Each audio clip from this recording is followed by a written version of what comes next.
হাঁপিয়ে গিয়ে ফ্লোরে বসে পড়ল মাহিন। কিরে, সকালের কি খাওয়া দাওয়া কম করে খেয়েছিস নাকি এত তাড়াতাড়ি হাঁপিয়ে গেলি? একটা রুম ভালো মতো পরিষ্কার করতে পারিস না? বললাম তো, কালকে রাত্রে ঠান্ডা লাগার ফলে আজকে আমার মনে হয় জ্বর আসবে। তার জন্য কোনো কিছু ঠিক মতো করতে পারতেছি না। আর বাহানা দেখাতে হবে না, তুই আমার চোখের সামনে থেকে সরে যা, না হলে কিন্তু পিটানি খাবি। আমার কি দোষ ছিল? কালকে আপনি আমাকে রাত্রে ফ্লোরে শুয়ে থাকতে বলেছিলেন, যার ফলে ঠান্ডা খেয়েছি। এখন শরীরে তাপমাত্রা বেড়ে যাচ্ছে, জ্বর আসবে। হয়েছে, আর আমাকে দোষারোপ করতে হবে না। এখন তুই যা, গিয়ে কোথাও পড়ে থাক, আমার চোখের সামনে থেকে চলে যা। মাহিন চুপচাপ রুম থেকে বেরিয়ে পড়ল। তার জীবনে এরকম খারাপ দিন আসবে সে কখনো কল্পনাও করতে পারেনি। বিয়ের আগে তো ভালোই ছিল, কারণ বিয়ের আগে মাহিন কখনোই দীপার সামনে যেত না, এরকম কথা বলার জন্যই সবসময় দূরে থাকতো তার থেকে। এখন তো বিয়ে হয়ে গেছে, তাও আবার নতুন। এখন তো তাকে রেখে বাইরে গেলে আন্টি আবার কষ্ট পাবে। মাহিন কি করবে না করবে একদমই দুশ্চিন্তায় পড়ে যাচ্ছে। নিজের মনকে বারবার সান্ত্বনা দেওয়ার চেষ্টা করছে, কিন্তু নিজের মনটা অশান্ত হয়ে যাচ্ছে বারবারই। একটা মানুষের জন্য দুইটা মানুষকে সে কষ্ট তো দিতে পারে না, তাই সে কোথাও যেতেও পারছে না। আর আঙ্কেল আন্টির জন্য শত কষ্ট বুকের ভেতর চেপে রেখে মাহিন রুমে প্রবেশ করে। ঘরের এক কোনায় গিয়ে বসে পড়ল। দীপা দেখেও না দেখার ভান করে ফোন টিপতেছে। যদি আপনাদের কাছে ভালো লাগে তাহলে পরবর্তী পর্ব দিব। মাহিনের গত রাতে ঠান্ডা লাগার ফলে এখন প্রচুর জ্বর এসেছে। ঘরে এক কোনায় বসে কাঁপছে সীমাহীন, কিন্তু দীপার সেদিকে কোনো খেয়ালই নেই। দীপা তার ইচ্ছে মতো ফোন টিপছে, এদিক সেদিক সে কোনো দিকেই তাকাচ্ছে না। ফোনে চ্যাটিং নিয়েই সে ব্যস্ত, কিন্তু এদিকে যে তার স্বামীর জ্বরে কাঁপছে সেদিকে তার কোনো খেয়ালই নেই। মাহিন নিজেকে যথেষ্ট সংযমে রাখার চেষ্টা করছে, নিজেকে কন্ট্রোল করতে চেষ্টা করতেছে, কিন্তু জ্বরের তাপমাত্রা এতই বেড়ে গিয়েছে যে সে নিজেকে কন্ট্রোল করতে না পেরে ফ্লোরে পড়ে গেল। মাহিন ফ্লোরে পড়ে যাওয়ার ফলে শব্দ হলো।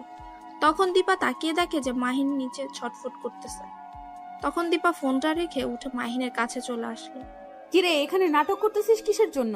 তোকে না বলছি বাইরে যা, বাইরে গিয়ে যত নাটক আছে করতে থাক। আমার রুমে এত নাটক ভালো লাগে না বলে দিলাম। মাহিন জ্বরের জন্য কোনো কথা বলতে পারছে না।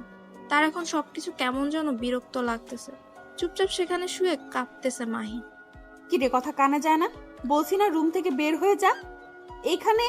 এখানেও শুয়ে আছিস কিসের জন্য? বলছি না রুম থেকে বের হয় এক্ষুনি। দীপার কথা শুনে মাহিন ওঠার চেষ্টা করছে, কিন্তু সে উঠতে পারছে না, বারবারই পড়ে যাচ্ছে। এটা দেখা দীপা ভাবতেছে মাহিন হয়তো নাটক করছে তার সাথে, তার মন গলানোর জন্য।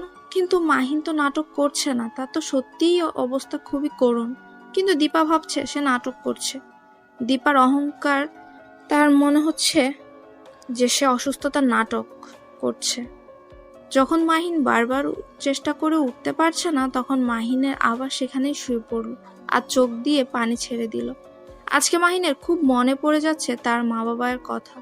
যদি আজকে তার আব্বু আম্মু বেঁচে থাকতো তাহলে তার এই করুণ অবস্থায় তার আম্মু কখনোই বসে থাকতে পারতো না, এখানে এসে তার সেবা করত।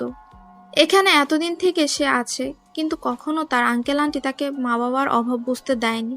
কিন্তু আজকে বিয়ে হওয়ার পর সে হাড়ে হাড়ে বুঝতে পারছে মা বাবা মর্ম। দুই সাইডের কোমরে দুই হাত দিয়ে দাঁড়িয়ে আছে মাহিনের দিকে চোখ রাঙিয়ে। প্লিজ আমাকে মাফ করে দাও, আমি উঠতে পারতেছি না, অনেক চেষ্টা করতেছি, কিন্তু জ্বরের তাপমাত্রা অনেক বেশি। আমাকে যদি একটু পানি এনে দিতেন। কতবার বলবো তুই আমার সঙ্গে নাটক করবি না? তারপরও এভাবে নাটক করিস কিসের জন্য? বাইরে গিয়ে পানি খা যা। দীপার কথা শুনে মাহিনের আর কোনো কথা বলার ভাষা নেই। কি বলবে তাকে? সে দেখতে পাচ্ছে যে একটা মানুষ রোগে আক্রান্ত হয়ে কান্না করতেছে, তাকে একটু সাহায্য করার বদলে এমন তিরস্কার করছে। মেয়েটা যদি অন্য বা অপরিচিত কেউ হতো তাহলে হয়তো কষ্টটা লাগতো না। আসলে প্রিয় মানুষগুলোর কষ্টগুলো তীরের মতো আঘাত করে বুকের ভেতর। মাহিন কখনো কল্পনা করতে পারেনি যে তার এই অবস্থা হবে। সামান্য একটু জ্বর হয়েছে আর তার সেবা করার মানুষ খুঁজে পাচ্ছে না সে। হয়তো তার আন্টি শুনলে ছুটে আসবে তার সেবা করার জন্য, তিনি তো জানে না। আর তার নিজের বই তাকে অবহেলা করছে, এটা তো মানুষের কাজ হতে পারে না, তাই না? আচ্ছা, তাহলে আপনি একটু কাজ করুন, আমাকে একটু লাঠি বা ধরার মতো কিছু এনে দেন, আমি আমার রুমে চলে যাচ্ছি। তোকে বলেছি না কানের কাছে প্যান প্যান করবি না? এরকম ভ্যান ভ্যান করতেছিস কিসের জন্য শুনি? আপনি কি মানুষ না? আমার জন্য কি একটু মায়া হয় না আপনার? আপনি এভাবে কথা বলছেন কিসের জন্য? আজকে অসুস্থ বলে আপনি আমাকে জ্বালাচ্ছেন, তাড়িয়ে দিচ্ছেন। আপনি কি কখনো অসুস্থ হবেন না? যখন অসুস্থ হব তখন দেখা যাবে। এখন কানের কাছে ভ্যান ভ্যান না করে এখান থেকে চলে যা। আর তোর রুমে গিয়ে কি করিস কর, তুই আমাকে ডিস্টার্ব করবি না। মাহিন আর কোনো কথা বলল না, চুপচাপ উঠে দাঁড়ানোর চেষ্টা করছে। দেয়াল ধরে উঠে দাঁড়াচ্ছে কোনো মতে। উঠে দেয়াল ধরে সে নিজের রুমে চলে আসলো। এসে বিছানায় শুয়ে পড়ল। আর কোনো কিছু মনে নেই তার। কখন যে ঘুমিয়ে পড়েছে নিজেও জানে না। যখন ঘুম ভাঙলো তখন দেখে তার আন্টি তার পাশে বসে তার সেবা করছে। মাহিন অবাক হয়ে তার দিকে তাকিয়ে রইল। তুমি যে অসুস্থ হয়ে পড়েছো সেটা কি আমাকে জানানো উচিত না তোমার? আমি কি তোমাকে ফেলে দিয়েছি নাকি? আমার মেয়ে না হয় একটু খারাপ, তার জন্য তুমি আমাকেও কথাটা জানাবে না? আন্টি, আমি তো ঠিক আছি, আমার কোনো কিছু হয়নি। দেখেন আমাকে, আমি একদম সুস্থ আছি, আমার তো কিছু হয়নি। তাহলে আপনাকে কিসের জন্য জানাবো? যদি অসুস্থ হইতাম তাহলে জানতাম। হায় রে মানুষ, আর কত তুমি নিজেকে লুকিয়ে রাখবে? আজ 2 দিন ধরে তুমি অসুস্থ, 2 দিন ধরে তোমার কোনো খোঁজ খবর পাওয়া যাচ্ছে না, আর তুমি বলতেছো তুমি ঠিক আছো, তাই না? 2 দিন পর তুমি আজকে এই পৃথিবীর আলো দেখতে পেলে, আর তুমি বলতেছো তুমি ঠিক আছো? মাহিন তার আন্টির মুখ থেকে কথাটা শুনে অবাক দৃষ্টিতে তার আন্টির দিকে তাকিয়ে রইল। 2 দিন ধরে সে অজ্ঞান হয়ে পড়েছিল, আর একবারের জন্য সে মেয়েটা তাকে দেখতে আসেনি, নাকি এসেছিল সেও জানে না। আপনাকে অনেক কষ্ট দিয়ে ফেলেছে, তাই না, এই 2 দিনে? কি আবোল তাবোল বলছো? তোমাকে আমার ছেলের মতো দেখি আমি, আর তুমি অসুস্থ হওয়ার পরেও তোমার সেবা করব না আমি? এটা কেমনে হয় শুনি? আমি যদি অসুস্থ হয়ে পড়তাম তাহলে তুমিও কি আমার সেবা করতে না? আপনাকে দেখে মনে হচ্ছে আপনি অনেক ক্লান্ত। এখন গিয়ে বিশ্রাম করুন। আমি একদম পুরোপুরি সুস্থ আছি, আমার আর কোনো সমস্যা হবে না। আপনি গিয়ে কিছুক্ষণ বিশ্রাম করে নেন। আচ্ছা, আমি এখন চলে যাচ্ছি, কিন্তু একটা কথা মাথায় রাখবে, তোমার যদি কোনো কিছুর প্রয়োজন পড়ে বা তুমি যদি অসুস্থ হয়ে যাও, আর এভাবে লুকিয়ে রাখবে না, বলে দিলাম। যদি তোমার কিছু একটা হয়ে যেত তাহলে আমরা কি নিয়ে বেঁচে থাকতাম বলো? আমি আর কখনো এরকম ভুল করব না। এখন থেকে সঙ্গে সঙ্গে সব কিছু আপনাকে জানিয়ে দিব। প্লিজ আমাকে মাফ করে দিবেন, আমি সত্যি অনুতপ্ত। আচ্ছা, তাহলে আমি আমার রুমে যাচ্ছি। তোমার যদি কোনো কিছু লাগে সঙ্গে সঙ্গে আমাকে জানাবে। তুমি এখন একটু গোসল করে ফ্রেশ হয়ে নাও, তাহলে আরো ভালো লাগবে তোমার। কথাটা বলে সেতু বেগম সেখান থেকে চলে গেল। আর মাহিন মনে মনে ভাবতে লাগলো যে 2 দিন থেকে সে অজ্ঞান হয়ে আছে, আর 2 দিন পরে তার আজকে জ্ঞান ফিরল। সে তো পরপারে চলে যেতে পারতো। এই পৃথিবীতে বেঁচে থেকে এত যন্ত্রণা আর সহ্য হয় না তার। মাহিন মনে মনে কথাগুলো ভাবতে ভাবতে বাথরুমে গিয়ে গোসল করে নিল। একটু ফ্রেশ হয়ে রুম থেকে বেরিয়ে আসলো। এসে দেখে দীপা সামনে হেঁটে বেড়াচ্ছে।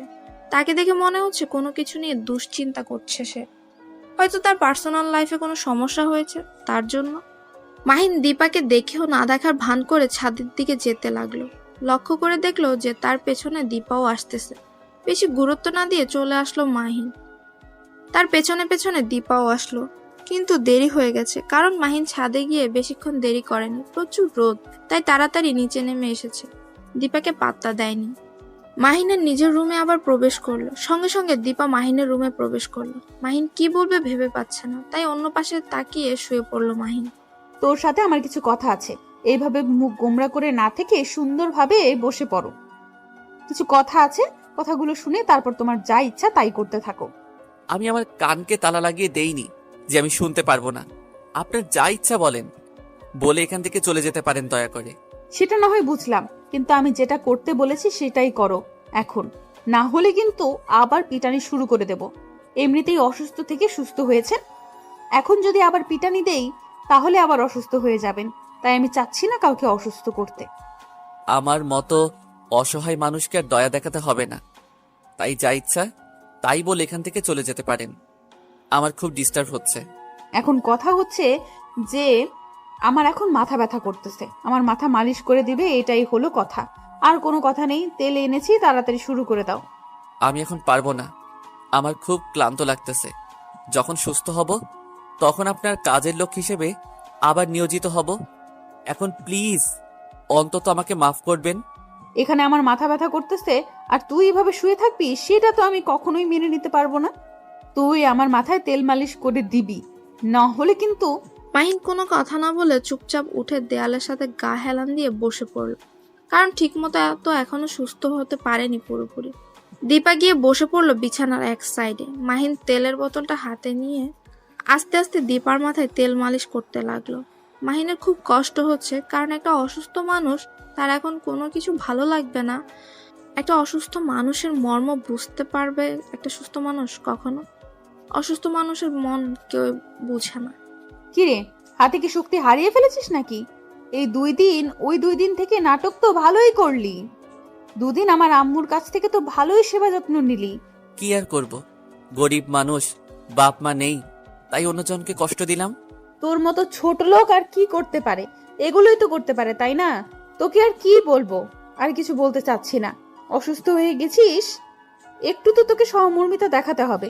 আপনার মতো অহংকারী মানুষ আমি হাতে গোনা কয়েকজনকে দেখেছি, বলতে গেলেও ভুলে হবে।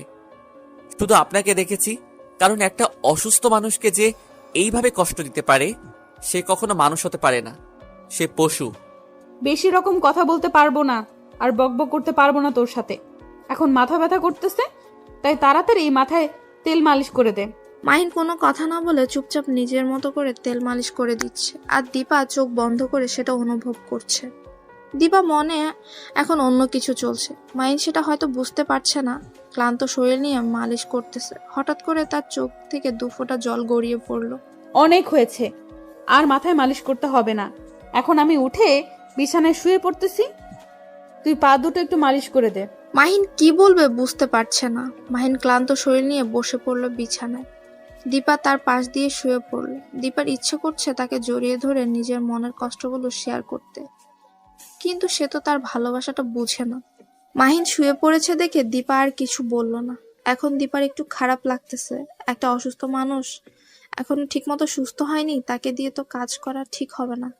তার জন্য দীপা মাহিনের সাইডে শুয়ে পড়ল, উঠে গেল না আর। এটা আমি কি ধরনের ব্যবহার করতেছি তার সাথে? তার সাথে আমার বিয়ে হয়ে গিয়েছে, আমি কেন করতেছি তার সাথে এরকম? আমার তো বোঝা উচিত ছিল যে সে একজন অসুস্থ মানুষ, তাকে এরকম চাপ দেওয়া ঠিক হবে না। আমি এরকম অবুঝের মতো কাজ কেন করতেছি? দীপা পিছনে ফিরে দেখে মাহিন অন্য পাশ হয়ে শুয়ে আছে। দীপা আস্তে করে মাহিনের মাথায় হাত দিয়ে দেখে জ্বর আছে কিনা। হ্যাঁ, এখনো জ্বর আছে। দীপা বিছানা ছেড়ে উঠে গিয়ে বাইরে থেকে 1 বাটি পানি আর সাথে একটা রুমাল নিয়ে আসলো। রুমালটা ভিজিয়ে মাহিনের কপালে লাগিয়ে দিতে লাগলো। হঠাৎ করে মাহিন অনুভব করতে লাগলো তার কপালে কেউ কিছু লাগিয়ে দিচ্ছে। তাই সে চোখ খুলে তাকিয়ে অবাক হয়ে তাকিয়ে রইল দীপার দিকে। মাহিন কি বলবে বুঝতে পারছে না, শুধু অবাক হয়েই দীপার দিকে এক দৃষ্টিতে তাকিয়ে আছে। দীপা সেটা দেখেও না দেখার ভান করে তার মতো করে কাজ চালিয়ে যাচ্ছে। তাই মাহিন উঠে একটু সরে বসলো। সেটা দেখে দীপার প্রচন্ড রাগ হলো। আমি এখানে একটা কাজ করতেছি, এইভাবে সরে গেলে কিসের জন্য শুনি? নাকি এখন একটু খাতিরদারি করতেছি দেখে ভাব দেখাচ্ছ? মাহিন কোনো কথা না বলে চুপচাপ সেখানে বসে রইল, আর দীপা অবাক দৃষ্টিতে তাকিয়ে রইল। মনে মনে ভাবতে লাগলো, এটা কি সে স্বপ্ন দেখছে নাকি বাস্তব? দীপার হঠাৎ এত পরিবর্তন ভেবে পাচ্ছে না মাহিন। কি করবে না করবে, নাকি অন্য কোনো প্ল্যানিং আছে দীপার, যেটা মাহিন ভেবে পাচ্ছে না? কি হলো? এইভাবে ওখানে গুটিসুটি মেরে বসে আছো কিসের জন্য? শুয়ে পড়ো বলছি, না হলে কিন্তু কি করব নিজেও জানি না। যেটা বলতেছি সেটাই করো, না হলে তোমার জন্য ভালো হবে না বলে দিলাম। মাহিন এবার কোনো কথা না বলে চুপচাপ শুয়ে পড়লো, আর মনে মনে ভাবতে লাগলো, হঠাৎ করে দীপার এত পরিবর্তন কেন, কিসের জন্য? সে কি কোনো প্ল্যান করতেছে, নাকি তাকে এই বাসা থেকে তাড়িয়ে দেওয়ার জন্য? মাহিনকে তাড়াতাড়ি সুস্থ করে বাসা থেকে তাড়িয়ে দিবে নাকি? বুঝছে না মাহিন। আচ্ছা, আমার এখন অনেক ঠান্ডা লাগতেছে, তাই আর পানি দিতে হবে না আমার কপালে, মানে ভিজা রুমালটা আর আমার কপালে দিতে হবে না। আপনি আপনার রুমে গিয়ে বিশ্রাম করুন, আমি একটু একা থাকতে চাই। কেন? আমি থাকলে এখানে কি সমস্যা? আমার বাসায় আমি যেখানে সেখানে থাকতে পারবো, তোমাকে এইটা নিয়ে কথা বলতে হবে না। এখন আমি এখানে থাকতে ইচ্ছে করতেছে, আমি এখানেই থাকবো। তুমি চুপচাপ মেরে এখানে শুয়ে থাকো। মাহিন কোনো কথা না বলে চুপচাপ শুয়ে পড়লো। আর কোনো কথা বলল না মাহিন, কারণ দীপা উল্টাপাল্টা কথা বলবে সেটা শোনার থেকে চুপ থাকাই ভালো। কারণ মাহিনের এখন বিরক্ত লাগছে, কোনো প্রকার কথা বলতে ইচ্ছে করছে না তার। তাই চোখ বন্ধ করে চুপচাপ শুয়ে পড়লো। আর এদিকে দীপা মাহিনের এরকম চুপচাপ স্বভাব দেখে নিজে একটা মুচকি হাসি দিয়ে মাহিনের বুকে শুয়ে পড়লো। মাহিন উঠে পড়লো। আমি এখানে শুয়ে পড়েছি, তোমার ওঠার সাহস হলো কিভাবে আমাকে ডিস্টার্ব করার? আমার খুব বিরক্ত লাগতেছে, এখন শুয়ে পড়ো। আপনি এসব কি করতেছেন বুঝতেছি না। তো আপনার মতলবটা কি আমাকে একটু বলবেন? নাকি এই বাসা থেকে আমাকে তাড়িয়ে দেওয়ার জন্য নানা ধরনের ফোন দিয়ে আটতেছেন? আমাকে বললে আমি চলে যাব, কিন্তু আমাকে কোনো প্রকার কলঙ্ক দেবেন না প্লিজ। এখন কোনো কথা শুনতে চাচ্ছি না। তুমি এখন শুয়ে পড়বে আর আমি তোমার বুকে মাথা রাখবো। আমার কেমন জানি লাগতেছে, মানে বালিশে ঘুমাতে ইচ্ছে করতেছে না। তাই ভাবলাম যে একজন মানুষের উপর শুয়ে থাকলে দেখি কেমন হয়, তার জন্য আর কি তোমাকে দিয়ে পরীক্ষা করতেছি। এখন শুয়ে থাকো। মাহিন কোনোভাবেই দীপার এই পরিবর্তন মেনে নিতে পারছে না। মাহিন শুধু ভাবছে হঠাৎ করে কি হয়ে গেল যে এত পরিবর্তন হলো, কিভাবে? মাহিনের মনে সন্দেহ শুধু উকিয়ে দিচ্ছে। মাহিন কি করবে না করবে বুঝতে পারছে না, শুধু চুপচাপ শুয়ে পড়লো। এখন যদি মাহিন শুয়ে না পড়ে তাহলে দীপা নানা ধরনের প্রশ্ন শুরু করবে, নানা ধরনের কথা বলবে, আর তখন মাহিনের মাথা ব্যথা আরো বেড়ে যাবে। তাই মাহিন চুপচাপ শুয়ে পড়লো।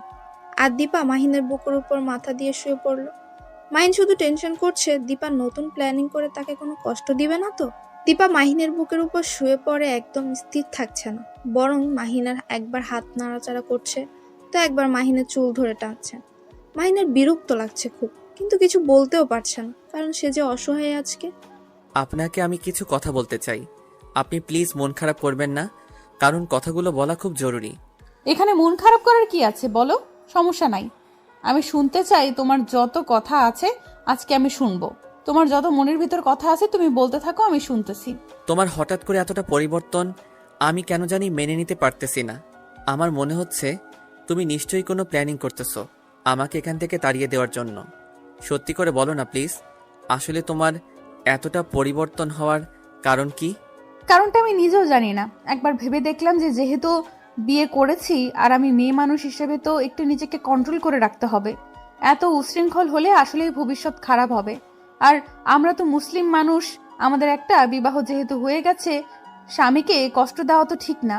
আমি এতটাও খারাপ না তুমি যতটা ভাবো, কিন্তু আমি ততটাও খারাপ যতটা তুমি ভাবো না।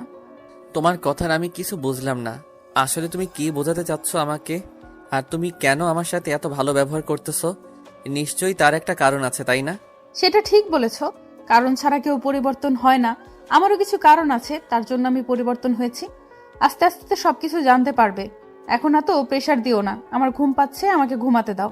মাহিন একদম চুপ হয়ে গেল। সে বুঝতে পারছে না কি করবে। দীপাকে নিজের বুক থেকে সরাতেও পারছে না আর রাখতেও পারছে না। তার কেমন যেন অস্থির লাগছে। এই বিষয়টা হঠাৎ করে এত পরিবর্তন কেন, কেমন যেন লাগছে মাহিনের মনের ভেতরে, কেমন যেন করছে। কি করবে না করবে সে বুঝে উঠতে পারছে না। আচ্ছা চলো, এখন আমরা ছাদে যাব, আর রুমের ভেতর থাকতে ইচ্ছে করতেছে না। তুমি এখন আমার সাথে যাবে। দীপার এমন কথা শুনে হঠাৎ মাহিন চমকে উঠল। কি করবে বা কি বলবে বুঝতে পারছে না। হঠাৎ করে এরকম বাহানা করার কি আছে? ছাদে গিয়ে কি ধাক্কা মেরে ফেলে দেওয়ার চিন্তা ভাবনা করছে নাকি? মাহিন দীপার সাথে যেতে চাচ্ছে না, কিন্তু দীপা মাহিনকে টানতে টানতে ছাদে নিয়ে গেল। মাহিন দীপার কাছে হার মেনে নিল। অসুস্থ তার শরীর, বিন্দুমাত্র শক্তি নেই তার শরীরে। তারপরও দীপা মাহিনকে টানতে টানতে একদম ছাদে নিয়ে গিয়ে দাঁড় করালো। ছাদের এক সাইডে মাহিনকে দাঁড় করিয়ে তার মুখোমুখি দীপা দাঁড়িয়ে পড়লো। আমার খুব খারাপ লাগতেছে, আমি দাঁড়িয়ে থাকতে পারতেছি না। আমি নিচে যাব। আর আপনার কি কথা আছে তাড়াতাড়ি বলুন। আমার এখানে কোনো কথা নেই, তোমাকে খুব ক্লান্ত লাগতেছে তাই ছাদে একটু হাঁটাহাঁটি করার জন্য নিয়ে আসলাম। তুমি এখানে বসে পড়লে কিসের জন্য? আমার সাথে হাঁটবে এখন তুমি। আমার সাথে আপনি এরকম করতেছেন কেন বুঝতেছি না। এত জোর জবরদস্তি করতেছেন কেন? আমাকে আমাকে ছেড়ে দেন না। আমাকে ছেড়ে দেন না। আমার মতো আমি তো আপনাকে কোনো ডিস্টার্ব করতেছি না। কিন্তু আমি তোকে ডিস্টার্ব করব, তাতে তোর সমস্যা? ভালো মতো কথা বলতেছি বলে, ভালো মতো ব্যবহার করতেছি তাই মনে হয় কথা গায়ে লাগে না, তাই না? মাহিন একদম চুপ হয়ে গেল। দীপা মাহিনের হাত ধরে কাঁধের উপর রেখে দিল, তারপর মাহিনকে ধরে ধরে হাঁটতে হচ্ছে। অন্যরকম একটা অনুভূতি নিয়ে হাঁটছে তারা। তার মনে হচ্ছে সে সত্যিই এখনকার একটা দায়িত্ববান স্ত্রীর কাঁধে হাত রেখে হাঁটছে। কিন্তু যখন মাহিন দীপার মুখের দিকে তাকায় তখন নিমিষের মধ্যে সব ভাবনা চিন্তা দূর হয়ে যায়, কারণ তখনই মাহিনের সবকিছু মনে পড়ে যায় যে আসলে তার সাথে দীপা কি কি করেছে আর তার সাথে কেমন ব্যবহার করেছিল। কি নিয়ে তো টেনশন করতেছো তুমি? তোমাকে দেখে বোঝা যাচ্ছে। আর এখন কি একটু হালকা লাগতেছে তোমার, নাকি এখনো ক্লান্তিটা আছে? মাহিন এখন কি বলবে ভেবে পাচ্ছে না, চুপ করে আছে সে, কারণ তার এখন কোনো কথা বলতে ইচ্ছে করছে না। তার এখন এই মুহূর্তটা খুব ভালো লাগছে, কারণ দীপা তার সাথে ভালো করে ব্যবহার করছে আর দীপার কথাবার্তাগুলো এখন মাহিনের কাছে খুব ভালো লাগছে। কিন্তু যখন মাহিনের মনে পড়ে যায় দীপা তার সাথে কি কি ব্যবহার করেছিল, তখন মনটা আবার খারাপ হয়ে যায়। আমি কি বলছি আর তুমি কি ভাবতেছো? আমার কথার উত্তর দিচ্ছ না কিসের জন্য? এত দিমাগ বেড়ে যাচ্ছে তোমার, ব্যাপারটা বুঝলাম না আমি। সেরকম কিছুই না, আমার কেন জানি এখন কথা বলতে ইচ্ছা করতেছে না, কারণ বিকালটা উপভোগ করতে ইচ্ছা করতেছে। কথা বললে হয়তো বিকালের সৌন্দর্য উপভোগ করা হবে না। চলো আজকে সন্ধ্যায় একটু বের হব, তোমাকে ডাক্তার দেখাতে হবে। আর ডাক্তার বলেও গিয়েছে তুমি যদি একটু সুস্থ হও তার চেম্বারে নিয়ে যাইতে। তার সাথে একটু কথা বলা লাগবে আর একটু ঘুরে বেরিয়ে আসা যাবে, তাহলে তোমারও ভালো লাগবে। ডাক্তারের কাছে যাব সেটা না বুঝলাম, কোথাও ঘুরতে যেতে পারবো না, কারণ খুব বাজে লাগে ঘুরতে এখন। কার মুখে কি শুনতেছি যে সময় পাইলেই বাসায় এক মুহূর্ত থাকতো না সেই মানুষটা আজকে বলতেছে তার নাকি ঘুরতে বাজে লাগে। এটা কি আদৌ আমার বিশ্বাস হয়? তখনকার সময়টা আর এখনকার সময়টা আকাশ পাতাল তফাৎ। তখন ছিলাম একলা আর এখন হয়ে গেছি একদম একলা। তোমার এই কথাটার মানে আমি বুঝতে পারলাম না। আগে একটা ছিল সেটা বুঝলাম, এখন একদম একা, সেটা কিভাবে সম্ভব? বিয়ে করলাম যে তার সাথে সারা জীবন সুখে সংসার করে কাটিয়ে দিব, তার সাথে সুখ দুঃখের গল্প করে সারা জীবন তার হাতে হাত রেখে পার করে দিব, কিন্তু সে আমাকে বুঝলো না। এখন একলা থাকবো না তো কতজনকে নিয়ে থাকবো? দীপা কোনো প্রকার কথা বলল না, কারণ সে মাহিনের মনের অবস্থা বুঝতে পারছে। এই অসুস্থতার মধ্যেও দীপার মাহিনকে কোনো কিছু বলা যাবে না। যদি আবার মানুষটা অসুস্থ হয়ে যায়, এমনিতেই তার আম্মু সে ছেলেটাকে নিয়ে কত টেনশন করে, এখন যদি আবার ভুলভাল কিছু বলে আবার অসুস্থ হয়ে যাবে, তাকে আবার কথা শুনতে হবে, কত চাপ নিতে হবে তাকে। তার থেকে কিছু না বলে চুপচাপ একটা দীর্ঘশ্বাস নিল দীপা। আচ্ছা চলো নিচে যাই, আর এখানে থেকে লাভ নেই, এখন সন্ধ্যা হয়ে যাবে। আম্মু যদি আবার দেখতে না পারে তখন আবার টেনশন করবেন। আমি আপনাকে এই কথাই বলতে চাচ্ছিলাম যে আন্টি যদি এখন দেখতে না পায়, আমাদের দেখতে না পায়, আর সারা বাড়ি খুঁজে না পেলে তো পরে আবার দেখলে রাগারাগি করবে। এখন আমরা নিচে যাই। তারপর দীপা মাহিনকে আস্তে আস্তে ধরে নিচে নিয়ে আসলো, এসে মাহিনকে মাহিনের রুমে না নিয়ে নিজের রুমে নিয়ে আসলো সোজা। মাহিন সেটা দেখে আরো অবাক হয়ে দীপার দিকে কিছুক্ষণ তাকিয়ে রইল, তারপর রুমে নিয়ে গিয়ে বিছানায় বসিয়ে দিল। মাহিনকে বিছানায় বসিয়ে দিয়ে দীপা বাইরে চলে আসলো। তারপর বাহিরের কাজ শেষ করে দীপা মাহিনের পাশে গিয়ে শুয়ে পড়লো। দীপার এরকম কর্মকাণ্ড দেখে মাহিন অবাকের উপর অবাকই হচ্ছে। কি করবে কি বলবে কিছুই বুঝতে পারছে না সে সঠিকভাবে। কি ব্যাপার, তুমি আমার দিকে অবাক দৃষ্টিতে তাকিয়ে আছো কেন? বুঝতেছি না, তখন থেকে কি দেখতেছো তুমি? আমার দিকে ফেলফেল করে তাকিয়ে আছো, কিছু বলতে চাও নাকি? বলতে চাইলে বলো। মাহিন চুপ করে রইল, কিছু বলল না। মাহিনের চুপ থাকা দেখে দীপার বিরক্ত বোধ করছে, কারণ সে নিজ থেকে কথা বলছে মাহিনের সাথে, আর মাহিন কথা বলছে না। কেমন দা লাগে। দীপা রেগে গিয়ে মারতে গিয়েও থেমে গেল। কি হলো, এরকম চুপ করে আছো কেন? কিছু বলবা নাকি? এইভাবে ফেলফেল করে তাকিয়ে আছো কেন আমার দিকে? কিছু বলো, চুপ করে আছো কেন? কি বলবো সেটাই তো খুঁজে পাচ্ছি না, তাই চুপ করে আছি। কারণ তোমার এত পরিবর্তন আমার কেন জানি না মেনে নিতে ইচ্ছে করতেছে না। তাতে আমার কি? এখন চুপচাপ শুয়ে থাকো তো, আমাকে ডিস্টার্ব করবে না। এত ডিস্টার্ব করো কিসের জন্য বুঝি না। কথা বলো না, আবার ডিস্টার্ব করো আমাকে, এটা ঠিক না। আমি কখন ডিস্টার্ব করলাম? ডিস্টার্ব তো তুমি করতেছো আমাকে।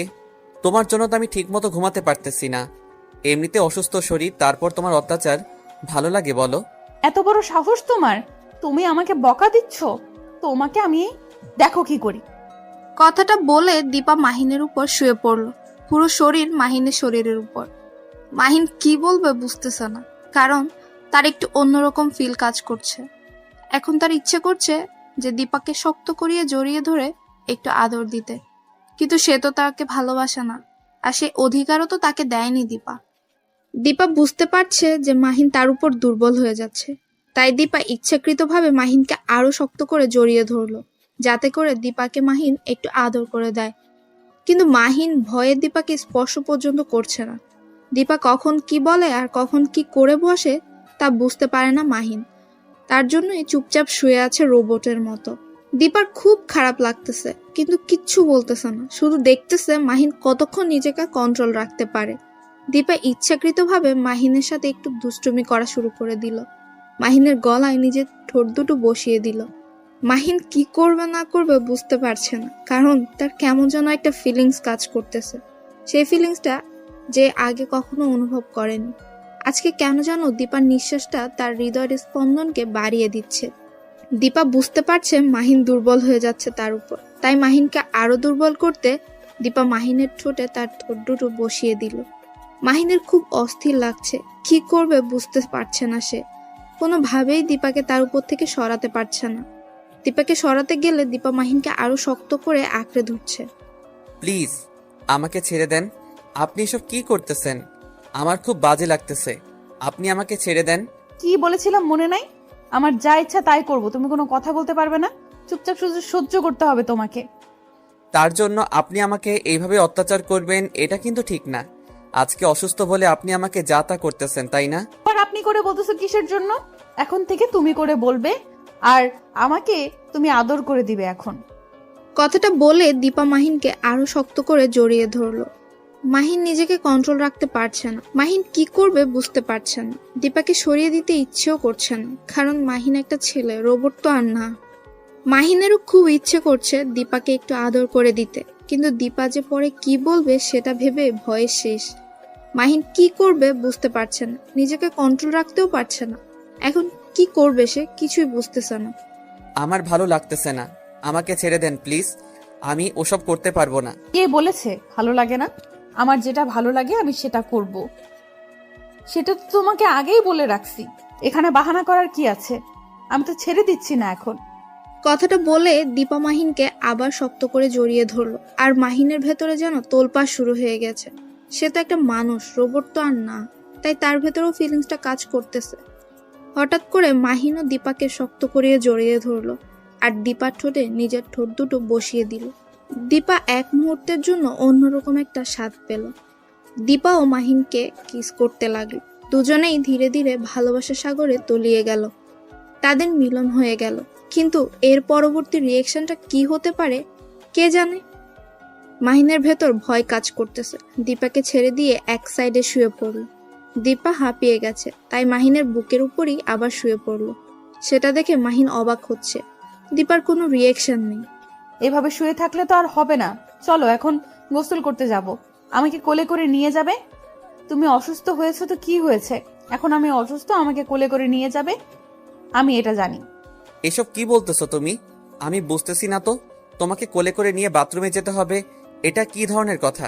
তুমি কি পায়ে হাঁটতে পারো না? পায়ে হাঁটতে পারি না এখন, পায়ে হাঁটতে পারবো না, কারণ এখন ব্যথা লাগতেছে, তার কারণে হাঁটতে পারবো না। তুমি ব্যথা দিয়েছো, এখন তুমি আমাকে কোলে করে নিয়ে যাবে আর কোলে করে আনবে, ঝামেলা শেষ। দেখো আমি এখনো পুরোপুরি সুস্থ না, তাই তোমাকে কোলে করে নিয়ে গিয়ে যদি আবার ফেলে দেই তখন তো আবার কোমর ভেঙে গেলে আমাকে যত যন্ত্রণা সহ্য করতে হবে। তার থেকে তুমি হেঁটে যাও, সেটাই বেটার হবে। আবার তুমি আমার সাথে তর্ক করতেছো? এবার কিন্তু আম্মুকে বিচার দিব যে তুমি আমাকে ব্যথা দিয়েছো। এখন আমি যেটা করতে বলছি সেটা করবে কিনা। আচ্ছা বিচার দিতে হবে না, চলো আমি তোমাকে নিয়ে যাচ্ছি। কথাটা বলে মাহিন দীপাকে কোলে তুলে নিল বিছানা থেকে, তারপর দুজনে বাথরুমে চলে আসলো। বাথরুমে চলে এসেছে ঠিকই, কিন্তু কোনো কিছুই সাথে নিয়ে আসেনি দুজনের মধ্যে একজন। গোসল শেষে বের হবে কিভাবে তারা? দুজনে বাথরুমে বন্ধ হয়ে গেল। শেষ পর্যন্ত কোনো উপায় না পেয়ে মাহিন নিজেই বেরিয়ে আসলো ভেজা শরীরে। তারপর রুম থেকে কাপড় নিয়ে আবার বাথরুমে গেল, গিয়ে দেখে দীপার অবস্থা খুবই খারাপ। মাহিন চোখ বন্ধ করে নিল। দীপা সেটা দেখে হাসলো, আর মাহিনের কাছে এসে মাহিনকে জড়িয়ে ধরলো। কি করতেছো? এটা কি ধরনের অসভ্যতামি? সব সময় খোলা ভালো লাগে নাকি? তুমি আমাকে বকা দিচ্ছ তাই না? এখন যদি উড়াধুরা পিটানি দিতে শুরু করি তখন কেমন লাগবে শুনি? চুপচাপ যেটা করতেছি করতে দাও। মাহিন ভেজা বেড়ালার মতো চুপ হয়ে গেল, আর কোনো কথা বলার সাহসও পেল না। চুপচাপ সেখানেই দাঁড়িয়ে রইল রোবটের মতো। দীপা যেটা করছে মাহিনও সেটাই করলো। তারপর তারা একদম গোসল সেরে ফ্রেশ হয়ে বেরিয়ে আসলো দুজনে একসাথে। সন্ধ্যার সময় তাদেরকে ডাক্তারের ওখানে যাওয়ার কথা ছিল, তার জন্যই দুজন প্রস্তুতি নিল। আর তার জন্য মায়ের কাছ থেকে পারমিশনও নিতে হবে। দুজনে একসাথেই দীপার আম্মুর কাছে গেল। দীপার আম্মু তখন রান্নাঘরে রান্না করছিল। তারা দুজনই দীপার আম্মুকে বলে বাসা থেকে বেরিয়ে পড়লো। উদ্দেশ্য এখন ডাক্তারের কাছে যাবে তারা। যাই হোক, তাহলে আমার মেয়েটার আক্কেল জ্ঞান হচ্ছে, তাকে আর কোনো কিছু বোঝাতে হবে না। তাদের দেখে মনে হচ্ছে তারা দুজনে অনেক খুশি। হয়তো তাদের মাঝে সবকিছুর পরিবর্তন হচ্ছে। দিন দিন তারা আরো ঘনিষ্ঠ হতে থাকবে। আমার মেয়েটা ভালো হয়ে যাবে একদিন, সবকিছু আগের মতো চলতে থাকবে। কথাটা মনে মনে চিন্তা করে সেতু বেগম আবার রান্নায় মনোযোগ দিলেন। আরো বেশি করে এখন রান্নাটা করতে হবে। অন্যান্য দিনের তুলনায় কিছু আইটেম আজকে নিচে আরো বেশি করে তৈরি করলো আজকে এই খুশিতে। আর এদিকে দীপা আর মাহিন গাড়িতে ডাক্তারের সাথে কথা বলা শেষ করে ডাক্তার চেম্বার থেকে বের হয়ে দুজনের রাস্তা দিয়ে হাঁটতেছে। সন্ধ্যার সময় রাস্তার দুই সাইডে ল্যাম্পপোস্টের আলোয় দুজনে হাত ধরে হাঁটতেছে। তাদের মুখ থেকে কোনো কথা বেরোচ্ছে না, দুজনেই শুধু নিজেদেরকে অনুভব করছে একে অপরের ভালোবাসা। এখন কোথায় যাব? এখন তো বাসায় যেতে ইচ্ছে করতেছে না। চলো না ওই পুকুর পাড়ে কিছুক্ষণ বসে গল্প করি, তারপর বাসায় যাব। আমার কেন জানি খুব খারাপ লাগতেছে। আজকে না কালকে সকালে আসবো, সারাদিন ঘুরবো। আজকে চলো, আমার খুব ক্লান্ত লাগতেছে। আজকে বাসায় যাই, আন্টির সাথে কথা বলি। আচ্ছা তাহলে চলো, আম্মুকে গিয়ে সবকিছু জানাতে হবে, না হলে আমার টেনশন করবে। এমনিতেই 2 দিন ধরে আম্মুর কিছু মুখে নেয়নি। কি বলতেছো আন্টি? 2 দিন ধরে কিছু খাইনি কেন? কিসের জন্য? আমি তো ঠিক ছিলাম, তাই না? তুমি ঠিক ছিলে নাকি কি ছিলে সেটা আমরা জানি।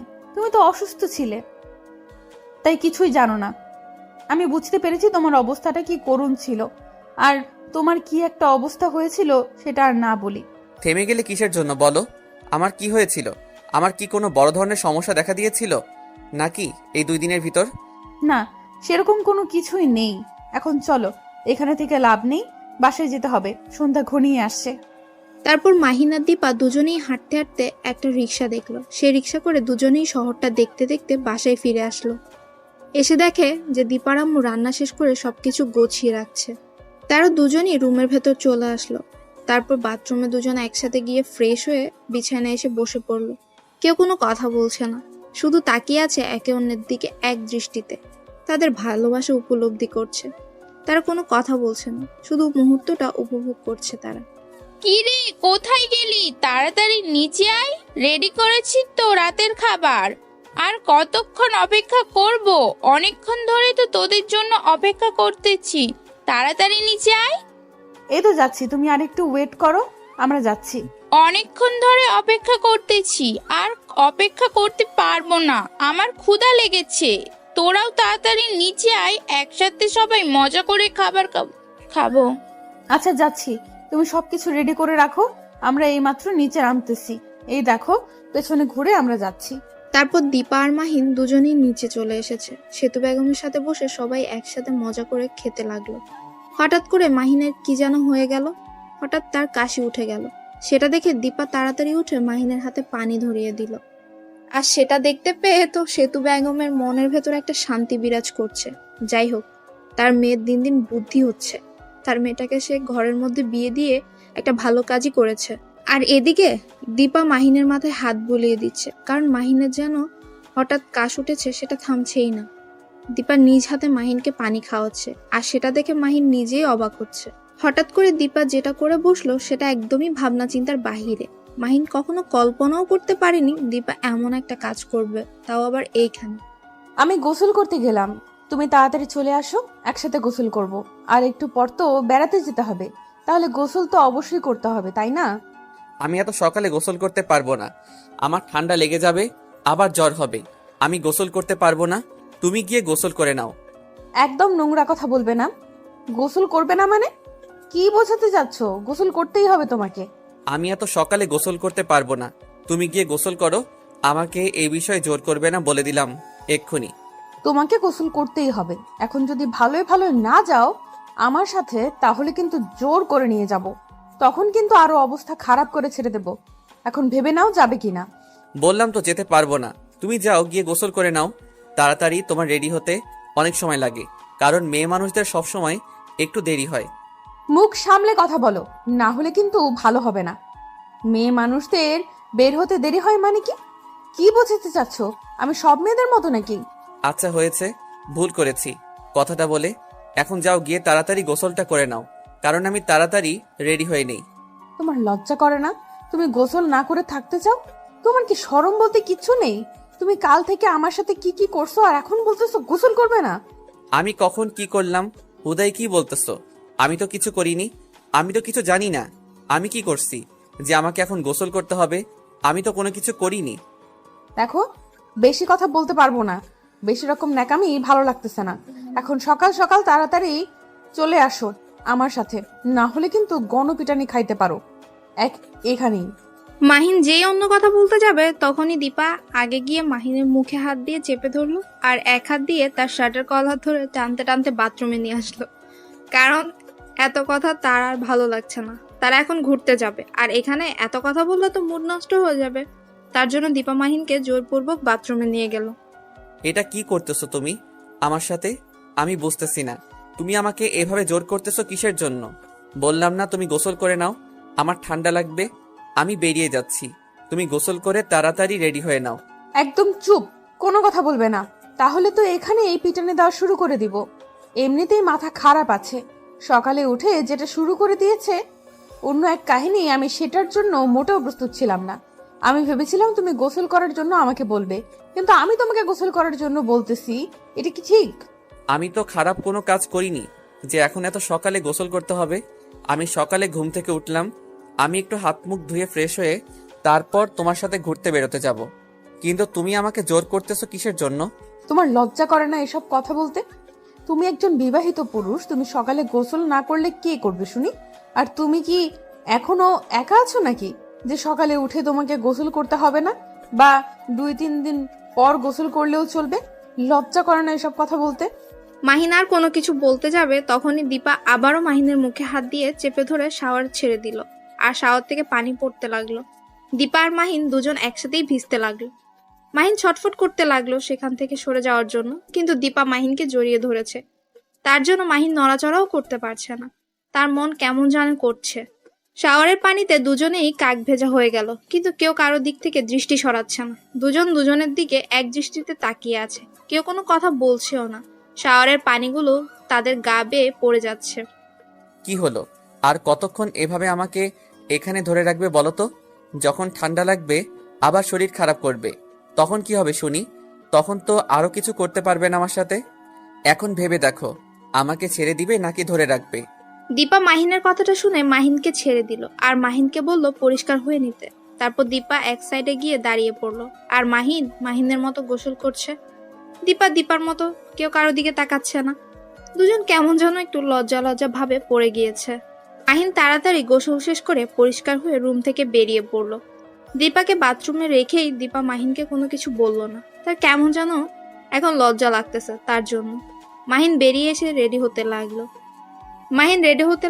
আয়নার কাছে দাঁড়িয়ে। তখন দেখে দীপা ভিজা শরীরে ভেতরে চলে এসেছে। মাহিন আয়নার দিকে এক দৃষ্টিতে তাকিয়ে রইল। এভাবে তাকিয়ে থাকতে হবে না, তাড়াতাড়ি বেরিয়ে গিয়ে দেখো আম্মু কি করতেছে। আমি একটু একা একা রেডি হব, তুমি বেরিয়ে যাও এখান থেকে।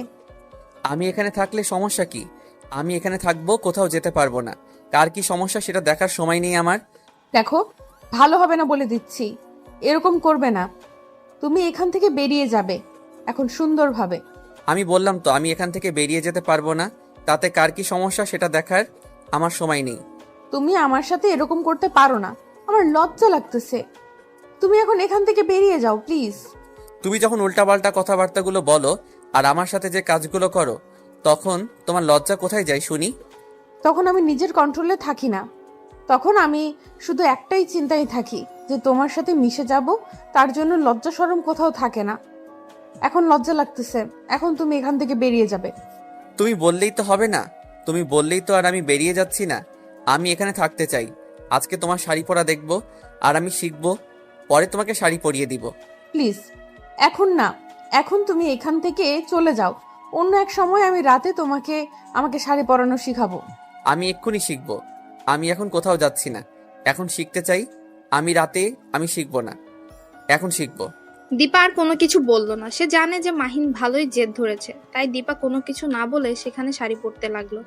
মাহিনও এক দৃষ্টিতে তার নাভির দিকে তাকিয়ে রইল, কিছু বলবে সেটাও বলতে পারছে না। মাহিন ধীরে ধীরে দীপার কাছে চলে আসলো আর এসে শাড়ির আঁচলটা নিজের হাতে নিয়ে নিল। সেটা দেখে দীপা অবাক হয়ে মাহিনের দিকে তাকিয়ে রইল, কিন্তু মুখ দিয়ে কোনো কথা বলছে না। মাহিন আস্তে আস্তে শাড়িটা হাতে নিয়ে দীপাকে শাড়ি পরিয়ে দিতে লাগলো। যখন শাড়ির কুচি দিয়ে দীপার কোমরে গুজে দিতে যাবে, তখন দীপার নিঃশ্বাস একদম ভারী হয়ে আসলো। দীপা ঠিকমতো নিঃশ্বাসও নিতে পারছে না, এতটাই ভারী হয়ে যাচ্ছে। আর তার বুকের ভেতর হার্টবিট অনেক দ্রুত চলছে, মনে হচ্ছে কেউ হাতুড়ি দিয়ে তার হার্টবিটকে পিটাচ্ছে। যখন মাহিন তার হাত দিয়ে দীপার পেটে একটু স্পর্শ করেছে, দীপা এক মুহূর্তের জন্য নিঃশ্বাস নেওয়া বন্ধ করে দিয়েছে। তার মনে হচ্ছে যে পৃথিবীটা থমকে দাঁড়িয়েছে এখন। মাহিন হাত সরিয়ে আনার পরও দীপা রোবটের মতো স্থির হয়ে দাঁড়িয়ে আছে। সেটা দেখে মাহিন অবাক হয়ে তাকিয়ে রইল। কি হলো, তুমি এইভাবে দাঁড়িয়ে আছো কিসের জন্য? আমি তো তোমাকে ছেড়ে দিয়েছি, এখনো কি আমার স্পর্শ অনুভব করতেছো নাকি? দীপা কি বলবে না বলবে ভেবে পাচ্ছে না। দীপা একদম লজ্জায় পড়ে গেল। মাহিনের প্রশ্নের উত্তর কি দিবে সেটাই ভেবে পাচ্ছে না। তাই সেখান থেকে চুপচাপ সরে গিয়ে আয়নার সামনে দাঁড়িয়ে পড়ল আর নিজেকে দেখতে লাগলো। তার স্বামী আজকে প্রথম তাকে শাড়ি পরিয়ে দিল, সেটা দেখতে কেমন লাগে, আর তার স্বামী ঠিকমতো শাড়ি পরাতে পেরেছে কিনা সেটা পরীক্ষা করার জন্য। কি হলো, আমার প্রশ্নের উত্তর দিচ্ছ না যে? এইভাবে ওইখানে গিয়ে দাঁড়িয়ে পড়লে কিসের জন্য বলো? এখন প্লিজ যাও এখান থেকে। তুমি তো অনেক সুন্দর করে শাড়ি পরাতে পারো। কোথা থেকে শিখেছো এই শাড়ি পরানো? আমি তো কোথাও থেকে শিখিনি, তবে মুভিতে দেখেছিলাম তো, তাই একটু সেই হিসাবে তোমাকে পড়াতে চেষ্টা করলাম। কতটুকু ভালো হয়েছে জানি না। তার মানে তুমি মুভিতে যখন নায়িকাকে শাড়ি পরায় নায়ক, তুমি সেটা মনোযোগ দিয়ে তাকিয়ে থাকো নায়িকার পেটের দিকে, তাই তো? সেটা আবার আমি কখন বললাম? আমি তো এমনিতেই দেখতে দেখতে অভ্যাস হয়ে গেছে, তাই আর কি সেই অনুমান অনুযায়ী তোমাকে পড়িয়ে দিলাম। এর থেকে বেশি কিছু না। তুমি কি বলতেছো এসব? অনেক হয়েছে, এখন চলো বাইরে গিয়ে দেখি আম্মু কি করতেছে। হয়তো নাস্তা রেডি করতেছে, কিন্তু আমাদের ডাকতে পারতেছে না লজ্জার কারণে। কালকে যেটা করেছি সেটা তো পুরোপুরি দোষ তোমার। তুমি হুদাই যেখানে সেখানে যে কাজগুলো করো, তোমার সাথে তো বের হওয়া মুশকিল। কোথায় কি করে বসো। আচ্ছা হয়েছে, এখন চলো বাইরে গিয়ে দেখি আম্মুর কি অবস্থা জানতে হবে। আমরা তো ছোট মানুষ, ভুল স্বীকার করলে আম্মু মেনে নিবে, সমস্যা নেই। তোমার কি লজ্জা করতেছে না এখন আম্মুর সামনে যাইতে? তুমি এত বেহায়া হয়ে যাচ্ছ কেন দিন দিন, বুঝতেছি না। আমি আবার কখন ঠিক ছিলাম? আমি তো সব সময় এরকমই ছিলাম, তাই না আম্মু? এসব দেখতে দেখতে অভ্যস্ত। তার মানে তুমি আরো অনেক ছেলেকে এইভাবে আদর করে দিয়েছো, এইটাই তো, তাই না? আম্মু এসব দেখতে দেখতে অভ্যস্ত। আমি এটা আবার কখন বললাম? আর আমি ভুলেও কোনো ছেলের কাছে যাইনি, আর ছেলেকে স্পর্শ করা তো দূরের কথা। অনেক জ্ঞান দিয়েছো, আর নিতে চাচ্ছি না। এখন তাড়াতাড়ি চলো বাইরে গিয়ে দেখি কি অবস্থা। তারপর দীপা আর মাহিন দুজনে বাইরে চলে আসলো। এসে দেখে টেবিলের উপর সবকিছু রেডি করা আছে, কিন্তু আন্টিকে কোথাও দেখা যাচ্ছে না। মাহিন ভালো করে বুঝতে পারলো আন্টি কেন উধাও এখান থেকে। দীপা মাহিনের দিকে তাকিয়ে রয়েছে, কি বলবে বুঝতে পারছে না। তার আম্মু তার এই কাজের জন্যই এখন তাদের সামনে আসতে লজ্জা পাচ্ছে। এখানে দাঁড়িয়ে আছে কিসের জন্য? এই নাও, আমাকে আবার কিস করো যেখানে সেখানে, দেখবে যে আন্টি তাহলে এখানে চলে আসবে। কোথায় একটা সমাধান খুঁজবে, তা না করে আমাকে নিয়ে মজা নেওয়া হচ্ছে, তাই না? আচ্ছা, দেখতেছি কি করা যায়। এখানে তুমি চুপচাপ বসে থাকো, কোনো কথা বলবে না আমার সাথে এখন। কথাটা বলে মাহিন সেখান থেকে চলে গেল তার আন্টির রুমে গিয়ে দেখে তার আন্টি বিছানায় শুয়ে আছে আর কার সাথে যেন কথা বলছে ফোনে। তাই একটু গলা ঝাঁকি দিয়ে মাহিন ভেতরে প্রবেশ করলো। সেতু বেগম মাহিনকে দেখে ফোনটা রেখে উঠে বিছানার উপর বসে পড়লো আর মাহিনকে বিছানায় বসতে বলল তার কাছে। মাহিন লজ্জায় পড়ে গেল, কি বলবে ভেবে পাচ্ছে না। মাথা নিচু করে সেতু বেগমের পাশে বসে পড়লো মাহিন, কিন্তু মাহিন কি বলবে সেটাই ভেবে পাচ্ছে না, তাই চুপ করে রইল সে। আর তখনই দীপা সেই রুমে প্রবেশ করলো। মাহিন দীপার দিকে অবাক দৃষ্টিতে তাকিয়ে রইল। এই মেয়েটার আক্কেল জ্ঞান বলতে কিছুই নেই, এখন আবার সবাই একসাথে হয়েছে, এখন কি যে হবে বুঝতে পারছে না। মাহিন লজ্জায় মাথা নিচু করে রইল। আম্মু যা করছি, তুমি তার জন্য লজ্জা পাবে? আমরা ছোট, সেই হিসাবে যেটা করছি তুমি সেটা একটু ক্ষমার দৃষ্টিতে দেখবে, তা না করে অভিমান করে আছো, ব্যাপার কি? দীপার কথা শুনে দীপার আম্মু অবাক, তার সাথে মাহিন অনেকটা বেশি অবাক। কি বলতেছে দীপা, নিজেও জানে কি না। মাহিন সেখান থেকে সরে যেতে চাইলো, দীপা মাহিনের হাত ধরে সেখানে দাঁড় করিয়ে দিল মাহিন অবাক দৃষ্টিতে দীপার হাতের দিকে তাকিয়ে আছে। মাহিন কাকে কি বলবে বুঝতে পারছে না, তাই চুপ করে সেখানে মাথা নিচু করে দাঁড়িয়ে রইল। সে লজ্জায় পড়ে গিয়েছে। তুমি কথা বলো, আমি বাহিরে তোমার জন্য অপেক্ষা করতেছি। আমার খুব ক্ষুধা পেয়েছে, আমি কিছু খেয়ে নেব তাড়াতাড়ি। তুমি যে এত বাহানা করতে জানো সেটা আজকে ভালো করে বুঝতে পারলাম। এখন চুপচাপ এখানে বসে থাকো, কোনো কথা বলবে না। সত্যি বলতেছি, আমার অনেক ক্ষুধা লেগেছে। এমনিতে অসুস্থ থেকে সুস্থ হয়েছি, এখন তো একটু ক্ষুধা বেশি থাকবে, তাই না আন্টি? আচ্ছা, অনেক ড্রামা করলে। তোমরা দুজনে এখন চলো, গিয়ে নাস্তা সেরে নেওয়া যাক। তারপর তিনজন গিয়ে নাস্তার টেবিলে বসে পড়লো। সবাই একসাথে অনেক মজা করে নাস্তাও করে নিল। তারপর দীপা সেতু বেগমকে বলে যে আজকে তারা সারাদিন বাইরে ঘোরাফেরা করবে, বাইরেই নাস্তা করবে, বাইরেই সবকিছু করবে, সন্ধ্যার পর বাসায় ফিরবে। তাদের জন্য আজ যেন কোনো রান্না বাড়িতে না করা হয়। কথাটি বলেই দীপা মাহিনের হাত ধরে বাসা থেকে বেরিয়ে গেল। বাসা থেকে বেরিয়ে একটা রিক্সা দেখতে পেল। সেই রিক্সাতেই উঠে সারা শহরে ঘোরার জন্য রিক্সাওয়ালাকে কন্ট্যাক্ট করে নিল। রিক্সাওয়ালাও রাজি হয়ে গেল। তারপর রিক্সাওয়ালা তাদেরকে নিয়ে ঘুরতে লাগলো অজানা গন্তব্য। যেখানে দীপা যেতে চাইছে রিক্সাওয়ালা ঠিক সেখানেই নিয়ে যাচ্ছে। মাহিন শুধু অবাক দৃষ্টিতে দীপার দিকে তাকিয়ে আছে। সে এত জায়গা চেনে কিভাবে? সে তো এই এলাকাতেই বড় হয়েছে, কিন্তু এই এলাকার এই গলিগুলো তো কখনো আসা হয়নি। কিন্তু দীপা ঠিকই এসেছিল। কি ব্যাপার, তুমি আমার দিকে এভাবে অবাক দৃষ্টিতে তাকিয়ে আছো কিসের জন্য? বুঝলাম না। আমি কি কোনো ভুল কাজ করতেছি নাকি? সেরকম কোনো কিছু না, কিন্তু একটা জিনিস আমাকে খুব ভাবাচ্ছে। আমিও তো এই এলাকাতেই বড় হয়েছি ছোট থেকে, কিন্তু এই গলিগুলোতে কখনো আসা হয়নি। তাই ভাবতেছি তুমি এত গালি করেছো আর আমি এখান থেকে কি ঘোড়ার ঘাস কাটলাম। দেখো, কথাটা কিন্তু যুক্তিযুক্ত, কারণ আমি অনেক জায়গায় ঘুরেছি আর তুমি তো অনেক জায়গায় ঘুরেছো। হিসেব করে দেখো, আমি বেশি ঘুরেছি। কি মজা! তোমার মতো তো আর আমি এই কাছাকাছি জায়গাগুলোকে ভোগ করিনি। আমি তো দূরে দূরে ঘুরতে গিয়েছিলাম, আমি কখনো তো আশেপাশের এলাকাগুলোতে ঘুরতে যাইনি। কথায় আছে না, যে দেশের কোনো কিছু উপভোগ না করেই বাইরের দেশে যাওয়া লেজেন্ডগুলো হলো আসল আবাল। তার মানে তুমি আমাকে আবাল বলে সম্বোধন করতেছো, তাই তো? এত বড় সাহস হলো কি করে তোমার? এখন কিন্তু এতটা অসুস্থ না যে তোমাকে কিছু বলতে পারবো না। তোমার সাহস দেখতেছি দিন দিন বেড়েই চলেছে। ভালো লাগলো তোমার এই স্বভাবটা।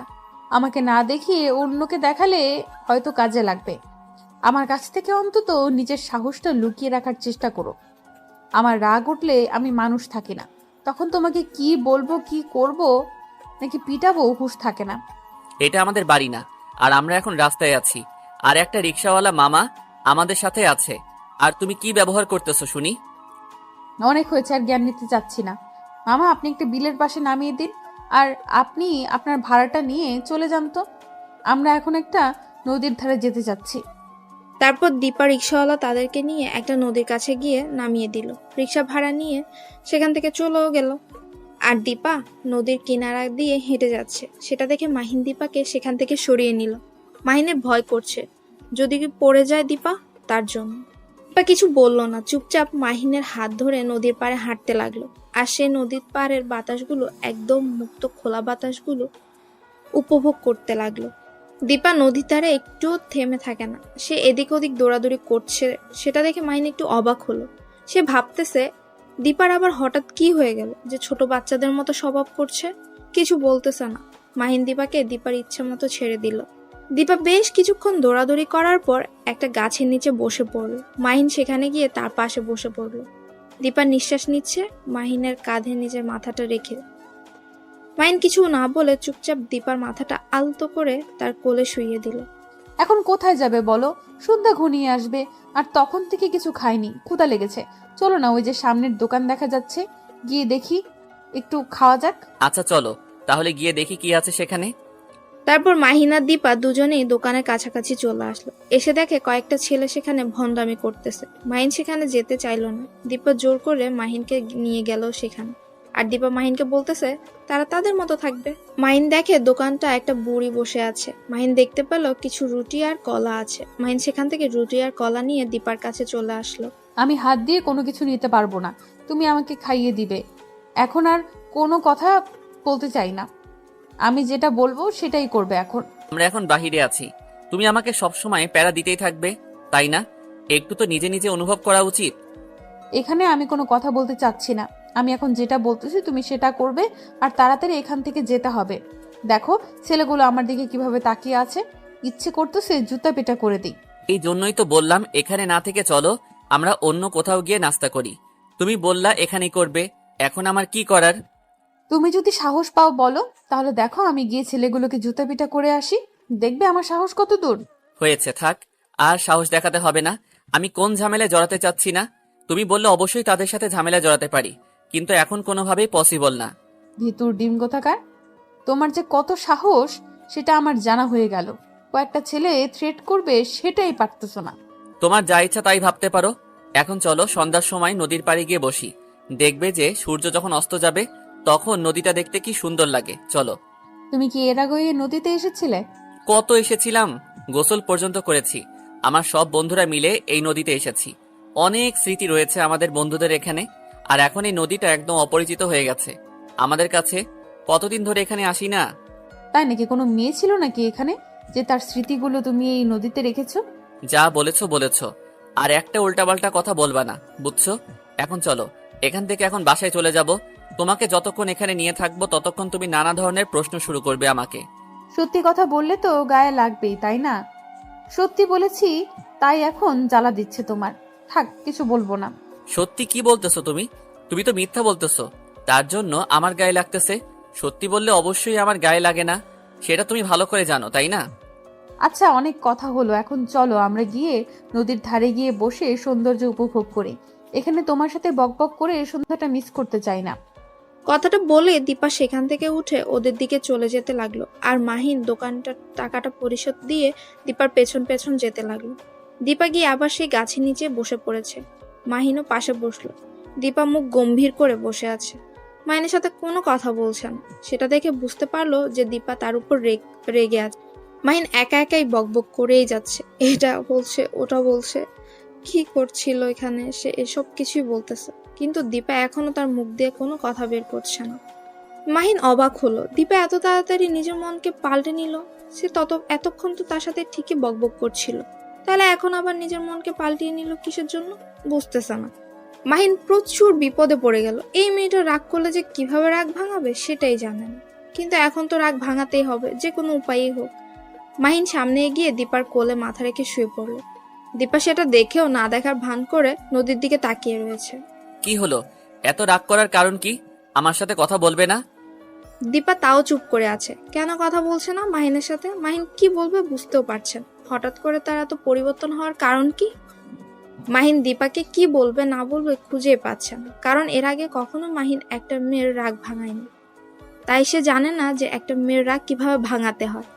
মাহিন মহা মুশকিলে পড়ে গেল। কি করবে সে এখন বুঝতেছে না। কিভাবে যে তার মহারানী রাগ ভাঙাবে সে টেনশনেই মরে যাচ্ছে। দেখো আমি কখনো কোনো মেয়ের এইভাবে রাগ ভাঙাইনি যে আমি জানবো একটা মেয়েকে কি করলে তার রাগ ভাঙে। এখন তুমি যদি দয়া করে তোমার রাগটা কন্ট্রোলে না রাখো তাহলে কিন্তু রাগ ভাঙাতে পারবো না আমি। কুত্তা বিড়াল, তোর সাহস কি করে হয়? তুই আমাকে একা একা বাসায় রেখে তুই এই নদীতে এসেছিলি আর অন্য মেয়ের দিকে তাকিয়েছিলি, তার সাথে মজা নিয়েছিলি, তাই না? তোর সাহস কত বড়, তোর কলিজা কত বড়, আজকে দেখে নেব। বাসায় যা আগে। মাহিন কি বলবে বুঝতে পারছে না দীপার কথা শুনে, কারণ মাহিন কখনো এখানে একটা মেয়ের জন্য আসেনি, কারণ তার ফ্রেন্ড সার্কেলটা তাকে এখানে নিয়ে এসেছিল প্রথম। আর তখন থেকে মাহিনের একটা প্রিয় জায়গা হয়ে গেছিল এই নদীর ধার। তার জন্যই মাহিন প্রতিদিন বিকেলে এই নদীর ধারে আড্ডা দিতে আসতো তার বন্ধুদের সাথে। কিন্তু দীপা এটা কি বলতেছে সে তো বুঝতেছে না। কখনোই তো কোনো মেয়ের জন্য নদীর পাড়ে আসেনি সে। সত্যি বলতেছি, আমি কখনো একটা মেয়ের জন্য এখানে কখনোই আসিনি। আমি শুধু এই নদীর যে সৌন্দর্যটা আছে সেটাকে উপভোগ করার জন্য এসেছিলাম এখানে।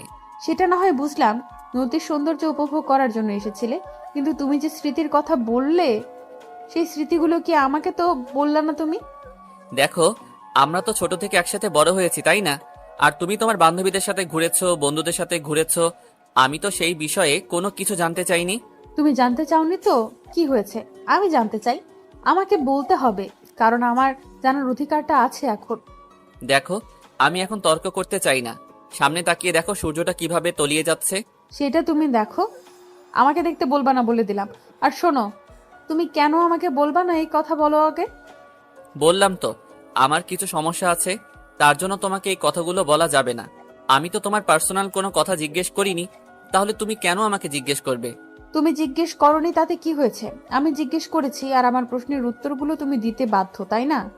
দেখো, আমিও যদি তোমার অতীত নিয়ে নাড়া দিতে চাই না, তাহলে তুমি কেন আমার অতীত নিয়ে নাড়া দিতে চাও বলো?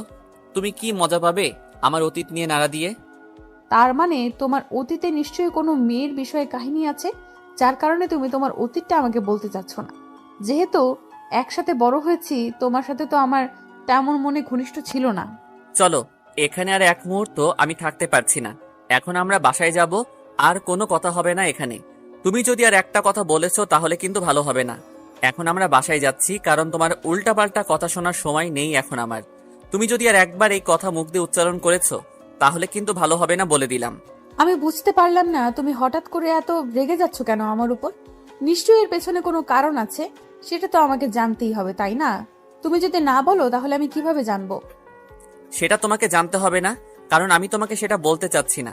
তুমি এখন বাসায় যাবে, এটাই হলো বড় কথা। আর যদি একটা কথা এখানে বলেছো তাহলে ভালো হবে না, বারবার বলতেছি। আমার রাগ তোলাবে না। তারপরও তুমি কিসের জন্য আমার সাথে এরকম করতেছো? আমি বুঝতে পারছি না, সামান্য একটা বিষয় নিয়ে তুমি আমার সাথে এত রাগারাগি করতেছো কেন, বুঝলাম না। নিশ্চয়ই এর ভেতরে গভীর কোনো রহস্য আছে, যার জন্য তুমি আমাকে এত থ্রেট করতেছো। বলতেছি না এখানে কোনো গভীর রহস্য নেই। আমি বলতেছি তো, আমি শুধু আমার স্কুলের বন্ধুদের সাথে এখানে আসতাম, তাও আবার ছেলে বন্ধু, কোনো মেয়ে না। আর তুমি যে কি ভাবতেছো সেটা দেখার এখন আমার সময় নেই, কারণ সন্ধ্যা পার হয়ে রাত হতে চলেছে। আর আন্টির কথা কি তোমার মনে নেই? তুমি আজকে যেটা করতেছো, আমার সাথে বাজে ব্যবহারটা করতেছো, সেটা আমি সত্যিই হতবাক। কেন তুমি আমাকে বুঝিয়ে বলতে পারতে? কিন্তু তা না করে তুমি আমার উপর চিল্লাচ্ছ, তাও আবার বাহিরে। আমি না হয় একটু মেন্টাল টাইপের মেয়ে, আমি না হয় তোমার উপর চিল্লাই, তোমার উপর রাগ দেখাই, কিন্তু তুমি তো আমাকে বুঝিয়ে বলতে পারো, তাই না? তুমি তো শান্ত স্বভাবের একটা ছেলে, তাহলে তুমি এরকম করতেছো কেন? আজকে বুঝলাম নিশ্চয়ই এর ভেতরে কোনো রহস্য আছে। এই নদীর পাড়ে তোমার এমন কোনো স্মৃতি আছে যেটা তুমি কখনো বলতে পারো না। আমার খুব মাথা যন্ত্রণা করতেছে। আমি আর এখানে এক মুহূর্ত থাকতে চাই না। এখন কি তুমি আমার সাথে বাসায় যাবে নাকি এখানে বসে থাকবে সেটা বলো। যদি বলো যে তুমি এখানে থাকবে, তোমাকে এখানে ছেড়ে চলে যাব। আমি তো ভাবতাম আমি একটা খারাপ মেয়ে, এখন তো দেখতেছি তুমি একটা খারাপ ছেলে। কারণ তুমি কোথায় আমাকে ভালো করবে আর তুমি আমাকে রাগ দেখাচ্ছ। আর কি বলতেছো? আমি যদি এখন একটু অভিমান করে এখানে বসে থাকি তাহলে তুমি আমাকে ছেড়ে যাবে? তুমি আমাকে তাহলে কি ভালোবাসো? আমি বলতেছি আমার মাথায় খুব যন্ত্রণা হচ্ছে। আমি আর এখানে থাকতে পারতেছি না। আমি এখন বাসায় যাব। তুমি কি যাবে নাকি এখানে বসে থাকবে সেটা তোমার ব্যাপার। তুমি যদি যেতে চাও তাহলে তাড়াতাড়ি চলে এসো। দীপা কি বলবে ভেবে পাচ্ছে না, কারণ মাহিনের এইরকম ব্যবহার সে কখনো কল্পনাও করতে পারেনি। মাহিন এভাবে কথা বলছে, তাও আবার সেটা দীপার সাথে। হ্যাঁ, একদমই দীপার কল্পনার বাহিরে। কারণ দীপা যতটা মাহিনকে চিনে, মাহিন খুব শান্তশিষ্ট একটা ছেলে। সে কখনোই এতটা রেগে যেতে পারে না। কিন্তু তার কি এমন হলো যে দীপার এই সামান্য প্রশ্নের জন্য সে এতটা রেগে যেতে পারে? তার পেছনে নিশ্চয়ই একটা গভীর ষড়যন্ত্র বা একটা রহস্য লুকিয়ে আছে। সেটা কি দীপা সেটা জানে না। আর জানতে চাওয়ার জন্য প্রশ্ন করাতে মাহিন এতটা রেগে গিয়েছে। তাই দীপা ভাবছে মাহিনের কি হয়ে গেল, আর এত পরিবর্তনই বা কেন হলো। দীপা আর কোনো কথা না বলে নিজেকে কন্ট্রোলে রাখলো, কারণ দীপা মেন্টাল টাইপের মেয়ে। সবাই ভালো করেই জানেন হয়তো, গল্পটা শোনার পর থেকেই বুঝতে পেরেছেন। আর মাহিন এখন যেটা করছে সেটা দীপার ক্ষেত্রে মেনে নেওয়া কখনোই পসিবল না। কিন্তু তারপরও দীপা নিজেকে কন্ট্রোলে রাখছে। মাহিনের হাত ধরে চলতে লাগলো হাসি মুখে। মনে হচ্ছে একটু আগে কিছুই হয়নি, এরকম একটা মনোভাব নিয়ে দীপা মাহিনের হাত ধরে হাঁটছে। তারপর দীপা আর মাহিন একসাথেই রাস্তায় কোনো প্রকার কথা বলেনি, কারণ সে রাস্তায় কোনো প্রকার ঝগড়া করতে চাচ্ছে না। যা কথা হবে বাসায় গিয়ে শান্তশিষ্টভাবে কথা হবে। এখন যেহেতু মাহিনের মাথা যন্ত্রণাটা বেড়ে গেছে, তাই দীপা নিজেকে হাসি খুশি রাখার চেষ্টা করছে, আর মাহিনকেও হাসি খুশি রাখার চেষ্টা করছে। কারণ ডাক্তার বলেছে মাহিনকে উত্তেজিত হতে দেওয়া যাবে না, তাহলে বড় ধরনের একটা দুর্ঘটনা ঘটে যেতে পারে তার সাথে। যার কারণে নিজেকে কন্ট্রোলে রাখতে হচ্ছে। আস্তে আস্তে ভালোবাসা শুরু করে দিয়েছে তার ভালোবাসার মানুষকে। সে চায় না তার ভালোবাসার মানুষের কোনো ক্ষতি হোক, সে ক্ষতি হতে দিতে পারে না। তারপর একটা রিক্সা করে সন্ধ্যাটা উপভোগ করতে করতে দীপা আর মাহিন দুজনেই হাসি খুশিভাবে বাসায় ফিরে আসলো। তাদের হাসি দেখে সেতু বেগমের মনে প্রশান্তি বিরাজ করতে লাগলো। কি ব্যাপার, তোমরা তাড়াতাড়ি চলে আসলে যে? আমি তো ভেবেছিলাম অনেক রাত হবে আর আমাকে অনেক রাত তোমাদের জন্য অপেক্ষা করতে হবে। কিন্তু তো আমার ভাবনা ভুল করে দিয়ে তোমরা সন্ধ্যার মধ্যেই বাসায় ফিরে আসলে। ব্যাপার কি, এত তাড়াতাড়ি তোমাদের ঘোরাঘুরি শেষ? আসলে আন্টি হয়েছে কি, আমার মাথায় যন্ত্রণা করতেছে তো তার কারণে চলে আসলাম। বাইরে থাকতে ইচ্ছা করতেছে না। এমনিতেই যানবাহনের যত শব্দ সব মাথার ভিতরে লাগতেছে, তার জন্য বাসায় ফিরে আসলাম। কি বলতেছো তুমি? তোমার মাথার যন্ত্রণা হচ্ছে? তুমি গিয়ে বিশ্রাম নাও। আর তোমাকে দাঁড়িয়ে থাকতে হবে না এখানে। আর হ্যাঁ, আর কখনো আমাকে আন্টি বলে ডাকবে না। এখন থেকে আম্মু ডাকবে। আমারও তো ইচ্ছে করে যে তোমার মুখ থেকে আম্মু ডাক শোনার, তাই না? আচ্ছা, তাহলে এরপর থেকে আন্টি না ডেকে আম্মু বলে ডাকবো, সমস্যা নেই। এখন তাহলে আমি একটু রুমে যাচ্ছি। আমার কেমন জানি মাথায় খুব যন্ত্রণা হচ্ছে, হয়তো বিশ্রাম নিলে ঠিক হয়ে যাবে। আর আমার কি ওষুধ বাসায় আছে? তোমার রুমে আমি একটু আগে ওষুধ রেখে আসলাম। একবার তোমার রুমে গিয়েছিলাম, গিয়ে দেখি তোমার ওষুধ শেষ হয়েছে। তাই আমি একটু বাইরে গিয়েছিলাম একটু কাজে, সেখান থেকে ফেরার পথে তোমার জন্য ওষুধগুলো নিয়ে এসেছি। যাও, সেখান থেকে কিছু ওষুধ খেয়ে নাও। আচ্ছা, আমি তাহলে রুমে যাচ্ছি। দীপা, তুমি আম্মুর সাথে কথা বলো, তার সাথে রান্নার কাজে সাহায্য করো।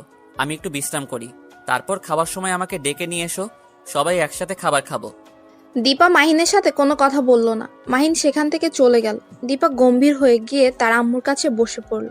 তার আম্মু বুঝতে পারলো তার মেয়ের মন প্রচুর পরিমাণ খারাপ, কারণ তার চোখ দেখে আর মুখ দেখে স্পষ্টভাবে বোঝা যাচ্ছে সেতু বেগমের মনের ভেতর শান্তিটা মুহূর্তের মাঝে বিলীন হয়ে গেল। সেতু বেগম দীপাকেই প্রশ্ন জিজ্ঞেস করবে সেটাই খুঁজে পাচ্ছে না, কারণ কি নিয়ে যে তার মন খারাপ তা তো সেতু বেগম জানেই না। তাই সেতু বেগম যে তাকে কি প্রশ্ন করবে সেটাই ভাবছে। সেতু বেগম তার মেয়েকে দেখে তার কেমন জানি হতে লাগলো। কি ঘটে গেল তাদের সাথে? আজকে ঘুরতে গেল, তখন বলে গেল আজকে রাতে ডিনার করে বাসায় ফিরবে, কিন্তু সন্ধ্যার সময় ফিরে আসলো, আবার মন খারাপ। মাহিনের মাথা যন্ত্রণার ব্যাপার কি? কি ব্যাপার মামনি, তোমার কি হয়েছে? এরকম মুখ গম্ভীর করে বসে আছো কেন? কিসের জন্য? বাইরে কি কোনো ঝামেলা হয়েছে? না তো, বাইরে কি ঝামেলা হবে? সব ঠিকঠাক আছে। আমি কোথায় মুখ গম্ভীর করে বসে আছি? এমনিতেই বাইরে থেকে আসলাম, চুপচাপ মেরে বসে আছি। এটা তোমার কাছে আবার গম্ভীর মনে হলো? আমি তো প্রায় মাঝে মাঝে এরকম বসে থাকি, তাই না? প্রতিদিন না, আর আজকের অনেকটা তফাৎ আছে। কারণ প্রতিদিন তুই এভাবে গম্ভীরভাবে করে থাকিস, সেটা আমার ওপর রাগ করে। কিন্তু আজকে তুই বাইরে গেলি ঘুরতে, দুজনে যাওয়ার সময় অনেক আনন্দ করে গেলে, আর ফিরে আসলি দুজনে মনোমালিন্য করে আসছিস। ব্যাপার কি, নিয়ে ঝগড়া করেছিস নাকি? আরে আম্মু, তুমি যে কি বলো না বুঝতে পারি না। ঝগড়া হবে কিসের জন্য রাস্তায়? আমি তো নিজেকে কন্ট্রোলে রাখি সব সময় এখন। সেটা তো জানি। এখন আমার মেয়ে লক্ষ্মী হয়ে যাচ্ছে দিন দিন, আগের থেকে অনেক ভালো হয়ে যাচ্ছে। আর জামাই তো এখন বাবা মাকে ভুলেই যেতে ধরেছে প্রায়। তাদের সাথে কোনো কথাই বলে না, তাদেরকে সময় দেয় না। আম্মু, তুমি এটা কি কথা বলতেছো? আমি তোমাকে সময় দেই না, তোমার সাথে কথা বলি না? তুমি আজকে এটা নতুন করে আবার কি বলতেছো? এটা আমার কথা না রে মামনি, এটা তোর আব্বুর কথা। তোমার আইডল মঞ্চে তার কথার কারণ।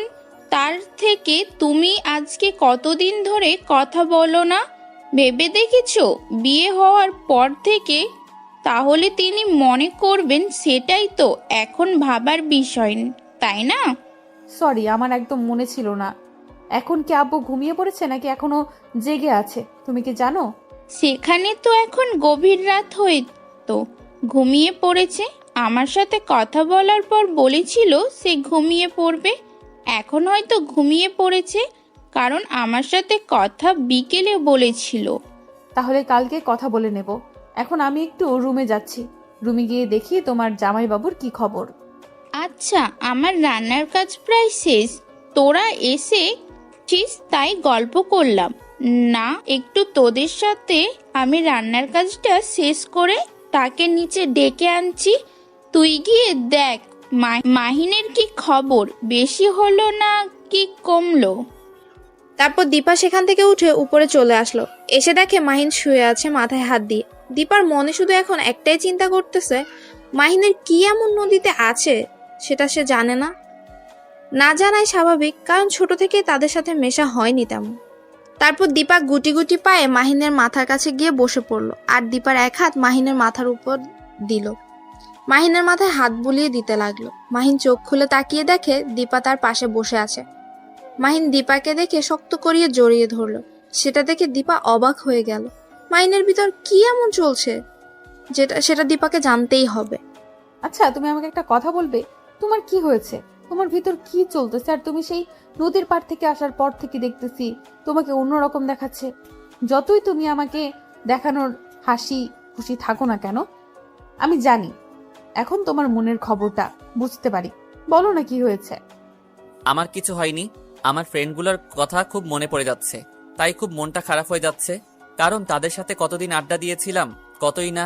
দেখো, আমার সাথে চাপাবাজি করে কোনো কাজ হবে না, কারণ আমি জানি তোমার নিশ্চয়ই কোনো একটা রহস্য আছে এই নদীর তীরে। বলো না কি আছে সেখানে। তোমাকে আর কত করে বলবো, সেখানে আমার কোনো কিছুই নেই, কোনো স্মৃতি নেই, কোনো কিছুই নেই। শুধু যে স্মৃতিগুলো আছে সেগুলো আমার ফ্রেন্ড সার্কেলদের নিয়ে। আচ্ছা, আজকে যাদের জন্য তুমি কষ্ট পাচ্ছ, তারা কি তোমার জন্য কষ্ট পাচ্ছে? তারা তো কষ্ট পাচ্ছে না, তারা তো দিব্যি আছে। তাহলে তুমি কেন কষ্ট পাবে তাদের জন্য? আমি কোথায় কষ্ট পাচ্ছি? আমি তো দিব্যি আছি, তোমার সাথে চুটিয়ে প্রেম করতেছি। আমি আবার কোথায় কষ্টে থাকলাম? দেখো, ফাজলামি করবে না সব সময়, কিন্তু আমার ফাজলামি ভালো লাগে না। বলো না কি হয়েছে তোমার। মাহিন কিছু না বলে চুপ হয়ে গেল, কারণ মাহিন তাকে কি জবাব দেবে। মাহিনের সাথে সেই নদীর তীরে যেটা ঘটেছে সেটা কাউকে বলার মতো না। এমনকি সে কথাগুলো নিজে ভাবতেও কেমন যেন ভয় লাগে। তাই মাহিন চুপ করে রইল আর সেই কথাটা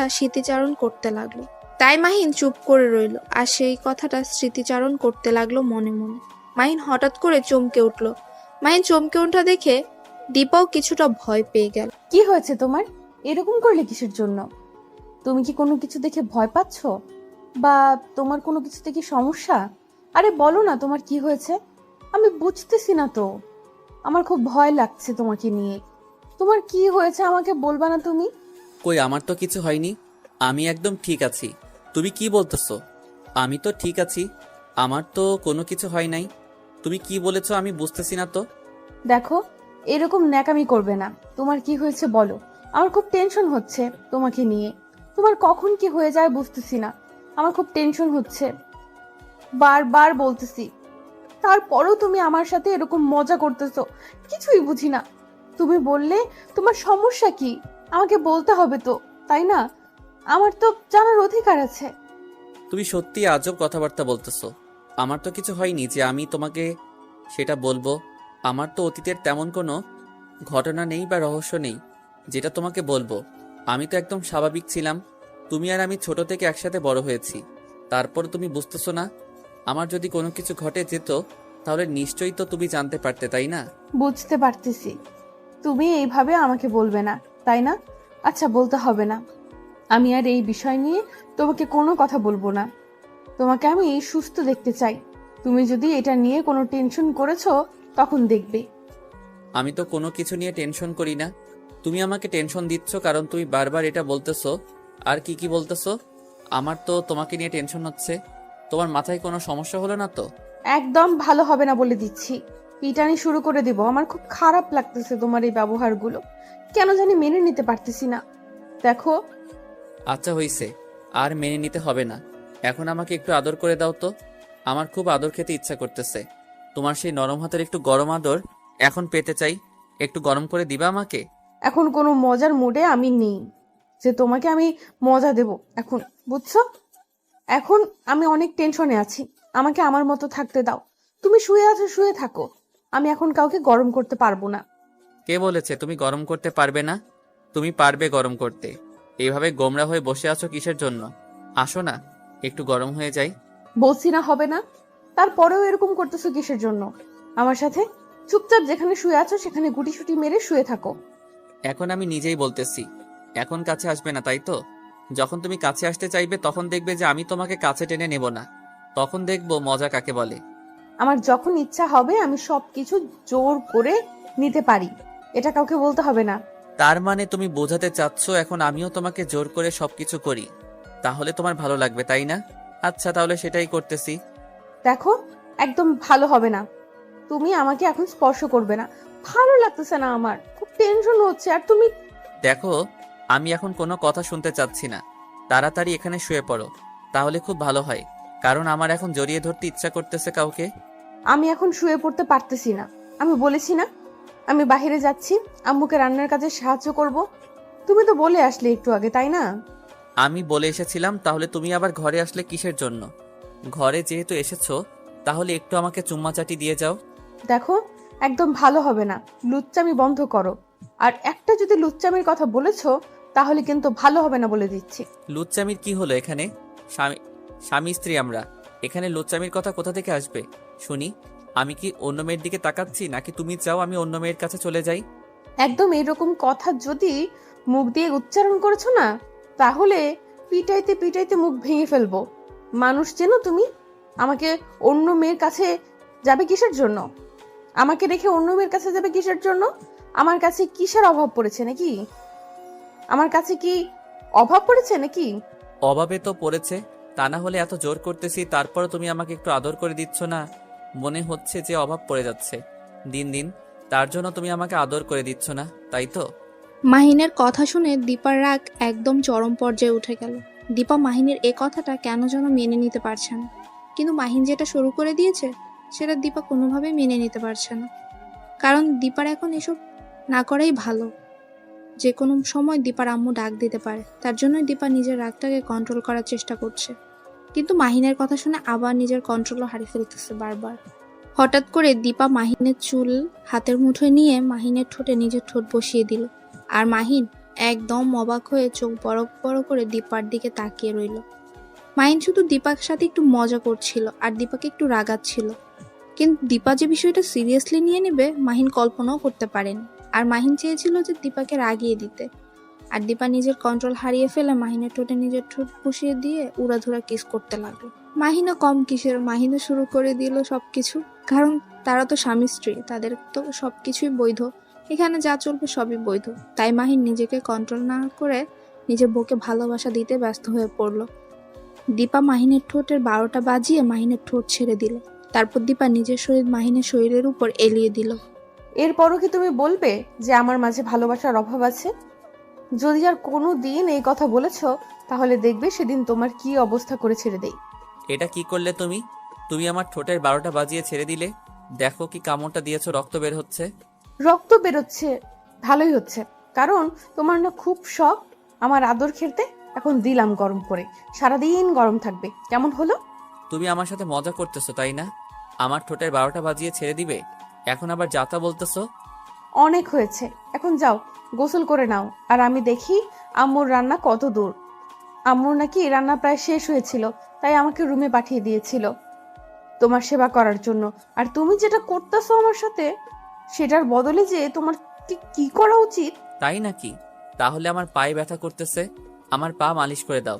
আমার নাকি সেবা করার জন্য তুমি এখানে এসেছো, তাহলে এখানে বসে আছো কিসের জন্য? তুমি কি আমার উপর প্রতিশোধ নিচ্ছ নাকি?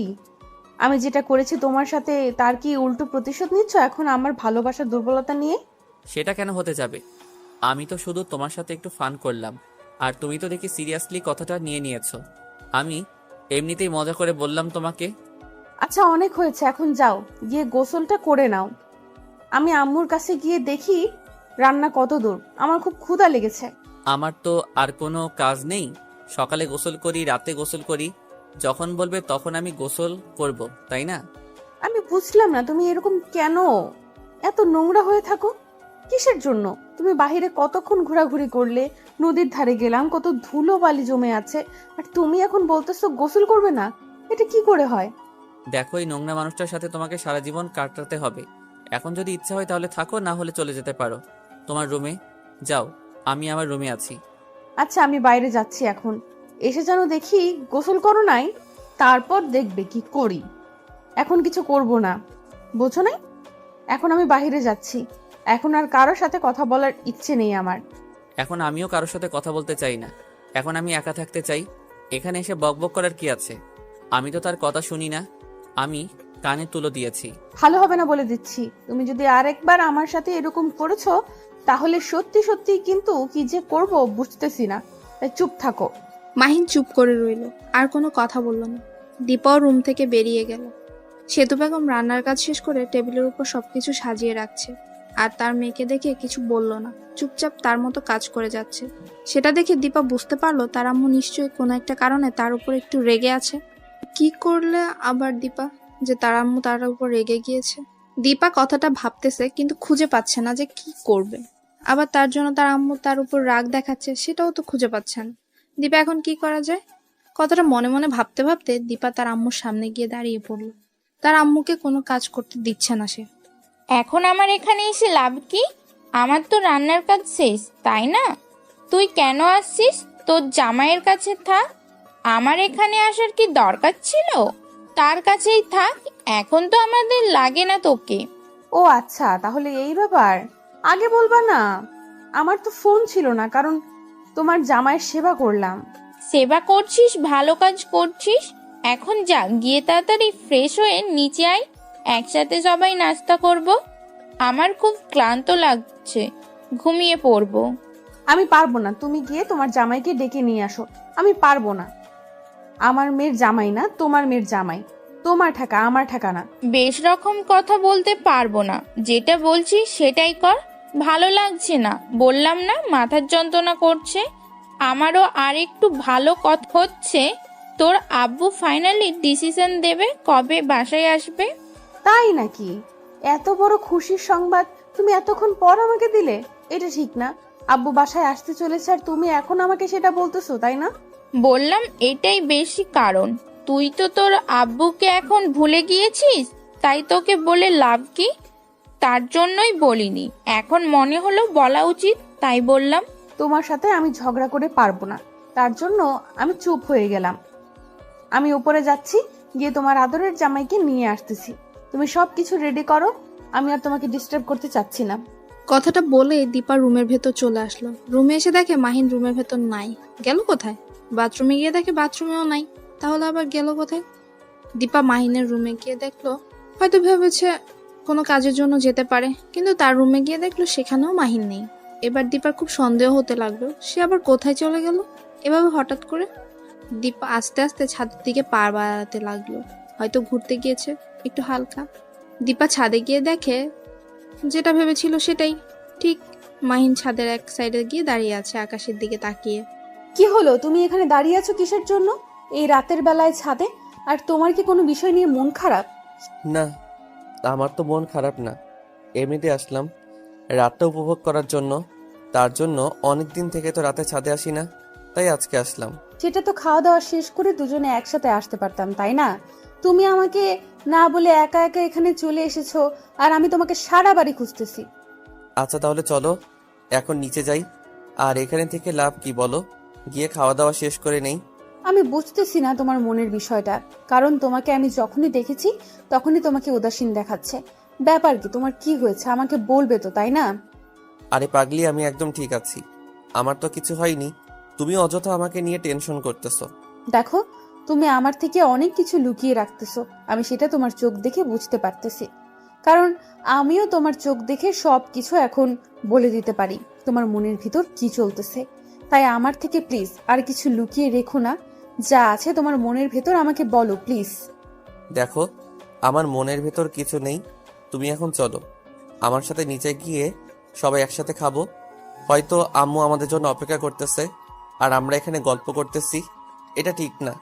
তোমার কি হয়েছে সেটা আমাকে বলে যাচ্ছ না, বুঝলাম না। তুমি কেন এরকম করতেছো আমার সাথে? প্লিজ বলো না, তুমি কেন আমার সাথে এমন করো? তুমি এভাবে বলতেছো কিসের জন্য? সত্যি আমার কিছু হয়নি, আমি এমনিতেই আছি তো, তাই না? আর আমি উদাসীন থাকতে চাই, তোমার সাথে তো গল্প করতেছি, ঠিক মতো হাসিভাবে থাকতেছি, তাই না? তারপরও আমার উদাসীনতার কি দেখলে তুমি? আচ্ছা নিচে চলো। আর হ্যাঁ, একটা কথা, কালকে আব্বুর ডিসিশন ফাইনাল করবে কবে তিনি বাসায় ফিরবে। কি মজা হবে, তাই না? কতদিন পর আব্বু আসবে। সত্যি বলছো? কবে আসবে সেটা কি বলেনি নাকি? এখনো তোমার সাথে কথা হয়নি? আম্মু তোমাকে যা বলছে সেটাই নিয়ে লাফাচ্ছে। ওয়েট, তুমি কি করে জানলে যে আমি আব্বুর সাথে কথা বলি না? তোমার সাথে কি তাহলে আব্বুর নিয়মিত কথা হয় নাকি? আমার সাথে তো নিয়মিতই কথা হয়, আমরা এমনও দিনে 2-3 বার কথা বলি, অনেক আড্ডা দেই। তোমাকে বলবো কিসের জন্য? তোমাকে বলে তো লাভ নেই। কি বলতেছো তুমি? দিনে 2-3 বার কথা বলো, আর আমাকে তুমি একবারও জানাও না, তাই না? আর আমি তোমার জন্য আব্বুর সাথে কথা বলতে ভুলে গিয়েছি। আমাকে যে কি বকা দিবে এবারে সে। অনেক হয়েছে, এখন চলো, তাড়াতাড়ি এখান থেকে চলে যেতে হবে। আম্মু আমাদের জন্য অপেক্ষা করতেছে। আম্মু আমাদের জন্য কত অপেক্ষা করতেছে, আর তুমি এখানে বসে বসে উল্টাপাল্টা কথা বলতেছো। দীপা আর কিছু না বলে চুপচাপ মাহিনের হাত ধরে নিচে নেমে আসলো। নিচে এসে দেখে তার আম্মু খাবার টেবিলে গালে হাত দিয়ে বসে আছে। সেটা দেখে দীপা আর মাহিন বুঝতে পারলো যে তাদের জন্যই হয়তো অপেক্ষা করছে। তারা ওখানে গিয়ে গল্প করছে। এবার না জানি কি কি শুনতে হবে তাদেরকে, তার জন্য প্রস্তুতিও তো নিতে লাগলো দুজন। দীপা আর মাহিন দুজনেই ভয়ে ভয়ে তার আম্মুর সামনে গিয়ে দাঁড়িয়ে পড়লো। সেতু বেগম তাদেরকে কিছু না বলে চুপচাপ খাবারগুলো তাদের দিকে এগিয়ে দিল। তারা বুঝতে পারছে না যে একটু পর কি শুরু হতে যাচ্ছে। সেতু বেগম কিছু বলল না, তাদের সাথে তাদেরকে কি বা বলবে? তারা তো নতুন দম্পতি, তাদের তো আলাদাভাবে ছেড়ে দিতেই হবে। কথা শোনালে তো আরো হবে না। সেতু বেগম চুপচাপ তার ইচ্ছা মতো খাবারগুলো তাদেরকে বেড়ে দিচ্ছে আর নিজেও খাচ্ছে, কোনো কথা বলছে না এ বিষয় নিয়ে। সেটা দেখে দীপা মাহিনের দিকে তাকাচ্ছে, মাহিন দীপার দিকে তাকাচ্ছে, কিন্তু কারো মুখ দিয়ে কোনো প্রকার কথা বেরোচ্ছে না। সবাই যার যার মতো খাবার খাচ্ছে, কেউ কোনো কথাই বলছে না। সেতু বেগম মাহিনকে আর দীপাকে সবকিছু দিতে লাগলো। মাহিন দীপার দিকে তাকাচ্ছে, কিন্তু কিছু বলতে পারছে না। কি জানি কি বলবে, তার জন্য চুপ করে রইলো আর মাথা নিচু করে দীপা আর মাহিন দুজনেই খেতে লাগলো। খাবার খাওয়া শেষ করে সেতু বেগম দীপাকে বলে নিজের রুমে চলে গেল আর দরজা বন্ধ করে দিল। দীপা আর মাহিন অবাক হয়ে তার দুজনের দিকে তাকিয়ে রইল। মন খারাপ নাকি তার? কিন্তু কেউ কিছু বললো না কেন? চুপ করেই রইল। এখানে সব দোষ তোমার। আমি তোমাকে কতবার বললাম চলো নিচে যাই নিচে যাই, তুমি একটার পর একটা প্রশ্ন করেই যাচ্ছ, একটার পর একটা কথা বলেই যাচ্ছ। এখন কি হলো এটা দেখতেই পাচ্ছ তো, তাই না? দেখো, দোষটা শুধু আমার একার ছিল না, তুমিও একটার পর একটা আমাকে কথা বলতেছো। আমিও তাই বলতেছি, এখানে আমার কি করার? আমি তো জানি যে আম্মু আমাদের জন্য অপেক্ষা করবে। অপেক্ষা করবে না কিসের জন্য? তার তো একটা ধৈর্য আছে, তাই না? তুমি তো তার ধৈর্যের বাঁধ ভেঙে দিচ্ছ বারবার। এটা কি ঠিক? আরে, আমি কি এমন করলাম যে আমার জন্য আম্মুর মন খারাপ? আম্মুর তো অন্য বিষয় নিয়েও মন খারাপ হতে পারে, তাই না? তুমি আমাকে দোষারোপ করতেছো কিসের জন্য শুনি? আচ্ছা, অনেক হয়েছে, এখন গেলাম আমি। তুমি অন্য কিছু পরিষ্কার করে রেখে তারপর রুমে আসো, আমি ঘুমিয়ে পড়বো। কথাটা বলা যত সহজ, এখান থেকে চলে যাও ততটা সহজ না। আমার সাথে তুমি এসব পরিষ্কার করবে, বুঝছো? কি বলতেছো? আমি এসব পরিষ্কার করতে যাব কিসের জন্য? আমি পারবো না। তোমাকে বলছি তুমি করো। আমাকে বললে আমি করতাম, তোমাকে বলতাম না। দেখো, আমি বেশি কথা বলতে পারবো না। আমার সব কিছুতেই যেমন তোমার ভাগ আছে আমার কাজে, তেমনি তোমার ভাগ আছে, তাই না? তাহলে আমার কাজের ভাগ তোমাকে নিতে হবে। দেখো, আমি এসব কাজ করতে পারবো না। তোমাকে বলছে তুমি করো, আমাকে বললে আমি করতাম, তখন তোমাকে এত প্যারা দিতাম না, বুঝছো? কোনো কিছু বলতে পারবো না। চুপচাপ এখানে যেটা করতে বলেছি সেটাই করো। তাড়াতাড়ি হবে, তাড়াতাড়ি দুজনের রুমে যাব। এখন তুমি কোনো কথা বলবে না, কাজে হাত লাগাও। মাহিন কোনো উপায় না পেয়ে চুপচাপ দীপার সাথে কাজে হাত লাগালো, কারণ মাহিন বুঝতে পারলো যে দুজনে করলে তাড়াতাড়ি হবে আর তাকে এত কষ্টও দেওয়া ঠিক হবে না। তার জন্য দুজনে তাড়াতাড়ি কাজটা শেষ করে রুমে চলে আসলো। এসে মাহিন বিছানায় শুয়ে পড়লো আর দীপা বাথরুমে চলে গেল। কিছুক্ষণ পর দীপা বাথরুম থেকে বেরিয়ে আসলো। এসে দেখে মাহিন শুয়ে আছে চোখ বন্ধ করে। দীপা মনে করলো মাহিন ঘুমিয়ে পড়েছে, তাই দীপা তাড়াতাড়ি গিয়ে মাহিনকে জড়িয়ে ধরলো। কি হলো, ঘুমিয়ে পড়েছো নাকি? আমার বাবু দরকার। কি প্রিপারেশন নিয়েছো তুমি বুঝতেছি না। আমার বাবু কবে আনবে তুমি তাই বলো। আরে তুমি কি ভালোবাসা দিয়েছো নাকি? বাচ্চা মেয়ের মতো কথা বলতেছো, যখন সময় হবে ঠিকই বাবু আসবে, বুঝেছো? এখন ধৈর্য ধরতে হবে, বাবু এত সহজে নেওয়া সম্ভব না। তুমি এনে দিতে পারবে না সেটা বললেই তো হয়। তাহলে আমি একা একাই চেষ্টা করব, তোমাকে কিছু করতে হবে না। আমি তাহলে এসব করে নেব। মাঝে মাঝে তোমার কথা শুনে মনে হয় যে আমি মনে হয় মঙ্গল গ্রহে তোমার সাথে বসবাস করতেছি, তাই না? দেখো, তুমি কোথায় বসবাস করতেছো সেটা দেখার সময় আমার নেই। আমি যেটা বলেছি তুমি সেটা কবে এনে দিতে পারবে সেটা বলো। আচ্ছা চলো, তোমার ব্যবস্থা করে দিচ্ছি এখন। দেখবে যে 1 বছর পর তোমার কোলে বাবু আসবে, সমস্যা নেই। 1 বছর সময় লাগবে কিসের জন্য? এর আগে কি এনে দিতে পারবে না? 1 বছরের কিসের জন্য ওয়েট করতে হবে? তুমি কি পাগল হয়ে গেছো নাকি? কি বলতেছো? বাচ্চা নিতে গেলে মিনিমাম 1 বছর ওয়েট করতে হয়। আমি এসব কিছু শুনতে চাই না। আমি এখন যেটা বলতেছি সেটাই করতে হবে। তাড়াতাড়ি লাগবে আমার, বোঝো নাই? এটা এমন একটা জিনিস চাইতেছো, এটার জন্য অপেক্ষা করতে হবে। না হলে তুমি ঘুমিয়ে পড়তে পারো। আমার ঘুম ধরতেছে, আমাকে ডিস্টার্ব করবে না। তুমি এভাবে বলতে পারো না। আমি যে একটা জিনিস চাইছি তুমি সেটা এনে দিতে পারতেছো না, তোমাকে দিয়ে কি হবে? ভবিষ্যৎ আমি বুঝতেছি না। তোমাকে দিয়ে শুধু ঘোড়ার ঘাস কাটানো হবে। তাহলে আব্বুকে বলে একটা ঘোড়া কিনে এনে রাখি বাসায়। সেটাই ভালো হবে। আমি এখন আঙ্কেলকে ফোন করে বলবো যে কয়েকটা ঘোড়া সঙ্গে করে নিয়ে আসবেন, যাতে করে আমি সেগুলো ঘাস কেটে খাওয়াতে পারি। আচ্ছা, সেটাই করতে হবে। তাছাড়া তোমাকে দিয়ে তো আর কিছু হবে না, আমি বুঝতে পেরেছি। তাই তোমাকে দিয়ে ঘোড়ার ঘাস কাটানো ছাড়া আমার পক্ষে আর কিচ্ছু করা সম্ভব না। তুমি ঘুমাও। তোমাকে আর কি করে বোঝাবো? আচ্ছা, আমি খুব ক্লান্ত, আমি ঘুমিয়ে গেলাম। তোমার যা ইচ্ছা তাই করতে পারো। কথাটা বলে মাহিন ঘুমের ভান করে শুয়ে পড়লো চোখ বন্ধ করে। আর এদিকে দীপা রাগে ফুঁসতে লাগলো। সে কিছু বলতে পারছে না, কিছু করতেও পারছে না। তাই চুপচাপ সে রাগের মাথায় নিজের চুলগুলো টানতে লাগলো। আর এদিকে মাহিন চোখ আলতো করে খুলে দীপার অবস্থা দেখে মিটমিট করে হাসতে লাগলো, বালিশে মুখ গুজে দিয়ে, যাতে করে দীপা বুঝতে না পারে যে মাহিন হাসছে। দীপা আস্তে আস্তে মাহিনের পায়ে নিজের পাটা তুলে দিল। তারপর দীপা তার পা দিয়ে মাহিনের পায়ে আলতো করে সুড়সুড়ি দিতে লাগলো। মাহিন বুঝতে পারছে যে দীপার মনে এখন দুষ্টুমি ভরপুর করতেছে, তাই মাহিন নিজেকে যতটা পারছে লুকিয়ে রাখছে তার কাছ থেকে, কারণ দীপা যাতে করে মাহিনকে ডিস্টার্ব করতে না পারে। আর মাহিন এমন ভান করতেছে মনে হচ্ছে সে ঘুমিয়ে গেছে। দীপাও কম না, তার ইচ্ছা মতো মাহিনের পায়ে নিজের পা দিয়ে সুড়সুড়ি দিতেই লাগলো আর হাত দিয়ে মাহিনের চুলগুলো টানতে লাগলো, যাতে করে মাহিনের ঘুম ভেঙে যায়। মাহিন আর কতক্ষণই এই অত্যাচার সহ্য করতে পারে, তাই সে চোখ খুলে দীপার দিকে চোখ রাঙিয়ে তাকালো, যাতে করে দীপা মাহিনের কাছে না আসে। আমি ভালো করে জানতাম যে তুমি এখনো ঘুমিয়ে যাওনি, ঘুমের ভান ধরে আছো। তাই এত ন্যাকামি করতে হবে না। চুপচাপ আমার বাবু এনে দেওয়ার ব্যবস্থা করো এখন। আমি পারবো না। আমার এখন বাবু চাই না। তোমার লাগবে তুমি আমাকে যেভাবে খুশি ব্যবহার করতে পারো, আমি বাধা দেব না। আমাকে ব্যবহার করে তুমি বাবু নিতে পারো। ভালো হবে না বলে দিলাম। ভালোভাবে কথা বলো। আর তুমি কি বলতেছো? তোমাকে দিয়ে কিচ্ছু হবে না নাকি? নাকি তোমাকে ডাক্তার দেখাতে হবে? তোমার কি কোনো সমস্যা আছে এখনো? এসব কি আবল তাবল কথা বলতেছো? ডাক্তার কিসের জন্য দেখাতে হবে? আমাকে কি দেখে মনে হয় আমি কিছু পারি না?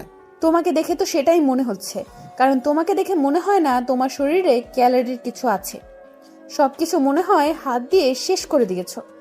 এসব কি নোংরা কথা বলতেছো? বুঝতেছি না। হাত দিয়ে শেষ করে দিয়েছি মানে কি বোঝাতে যাচ্ছ বলো? হয়েছে, থাক। এখন আমাকে আদর করে দাও। এর থেকে বেশি কিছু বলতে পারবো না, কারণ বেশি বললে আবার তোমার গায়ে লাগে, তাই না? তার থেকে না বলাই ভালো। ভালো হবে না বলে দিলাম। আর এসব কথা বললে কি ব্যাপার? সকাল হয়ে গিয়েছে, তুমি এখনো ঘুমিয়ে আছো, ব্যাপার কি? আর ঘুমিয়ে থাকা চলবে না, ওঠো তাড়াতাড়ি। দেখো, আমাকে এখন ডিস্টার্ব করবে না সকাল সকাল। সারাদিন এইভাবে ডিস্টার্ব করলে কতদিন আর বাঁচতে পারবো? এই অল্প বয়সে মরে যেতে হবে আমাকে তোমার এই ডিস্টার্বের যন্ত্রণায়। তোমার সাহস কি করে হলো এরকম বাজে কথা বলার? তোমাকে দেখো এখন কি পিটানি টাইনা দেই। তোমার সাহস দিন দিন বেড়ে যাচ্ছে, তাই না? দেখো তোমার কি অবস্থা করে ছেড়ে দেই। আমার সাথে ফাজলামি, তাই না? দেখো, এখন কোনো রকম পিটানি শুরু করবে না, ভালো লাগতেছে না। তুমি উঠে তোমার কাজে যাও, আমাকে আমার মতো থাকতে দাও। আমাকে ডিস্টার্ব করবে না। তুমি সকালে গোসল করবে না? কেন শুয়ে থাকবে? আমি একা গোসল করতে যাব নাকি? তোমাকে সঙ্গে করে নিয়ে যাব।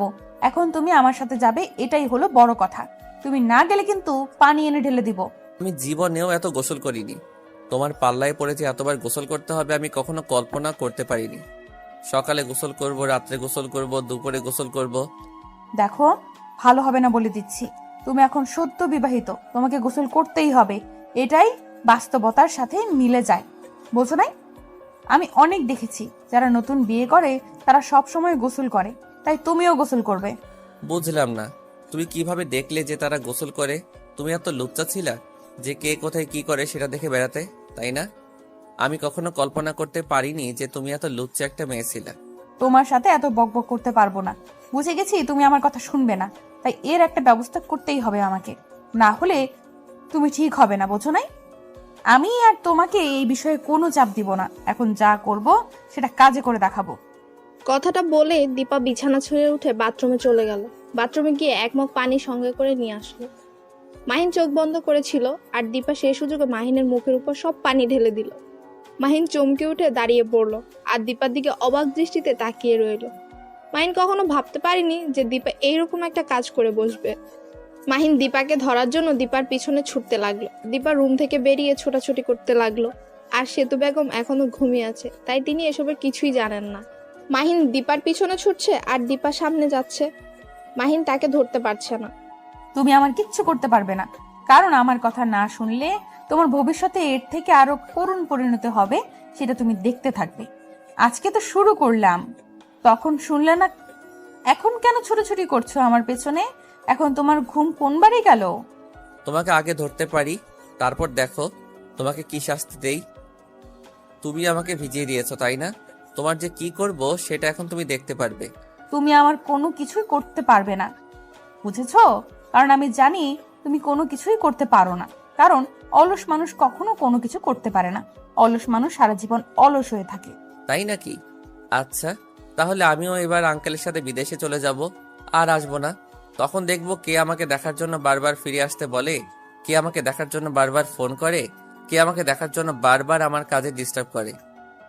মাহিনের কথা শুনে দীপা থমকে দাঁড়িয়ে গেল আর এক পাও কোনো দিকে নড়াচড়া না করলো না। মাহিনের বলা কথাগুলো তার মাথায় বাজতে লাগলো। মাহিন তাকে কি বলছে? মাহিন তাকে ছেড়ে বিদেশ চলে যাবে? তার মানে তাকেও তার আম্মুর মতো একা করে থাকতে হবে? এটা কখনোই হতে পারে না। সে কখনো একা থাকতে পারবে না মাহিনকে ছেড়ে, কারণ এই 2 দিনেই সে ভালো করে বুঝতে পেরেছে যে মাহিনকে ছাড়া তার সারা জীবন একা থাকা অসম্ভব। আর তাকে ছেড়ে এক মুহূর্ত অন্য কোথাও থাকতে পারে না। তাহলে কি করে তাকে না দেখে একা থাকবে সে?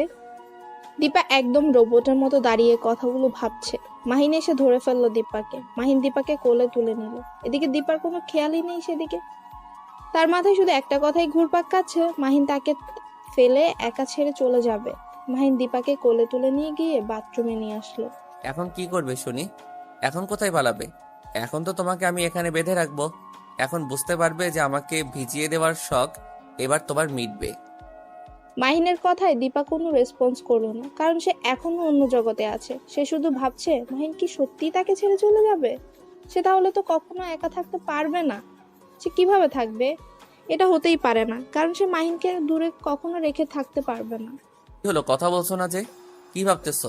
এখন ফান্দে পড়ে গেছো, তাই এখন মুখ দিয়ে কোনো কথা বের হচ্ছে না। ব্যাপার কি?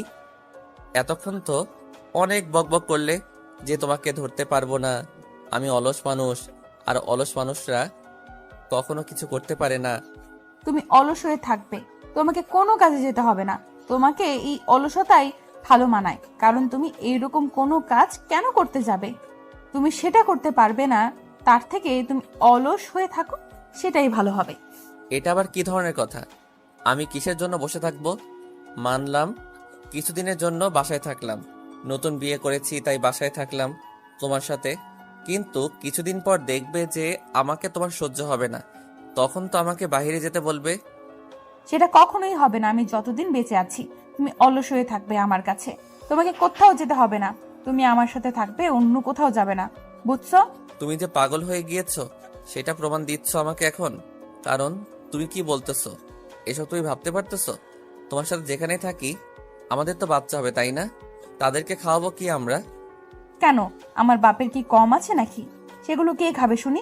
সেগুলো তো আমাদেরকে খেতে হবে তাই না? আমরা বসে বসে খাবো, কোনো কাজ করতে পারবো না। দেখো, এটা কখনোই বাস্তবতার সাথে মিলবে না তাই না? আমাদেরকে কিছু করতে হবে তাই না? আমাদের ভবিষ্যতের জন্য, আমাদের ভবিষ্যতের বাচ্চাদের জন্য।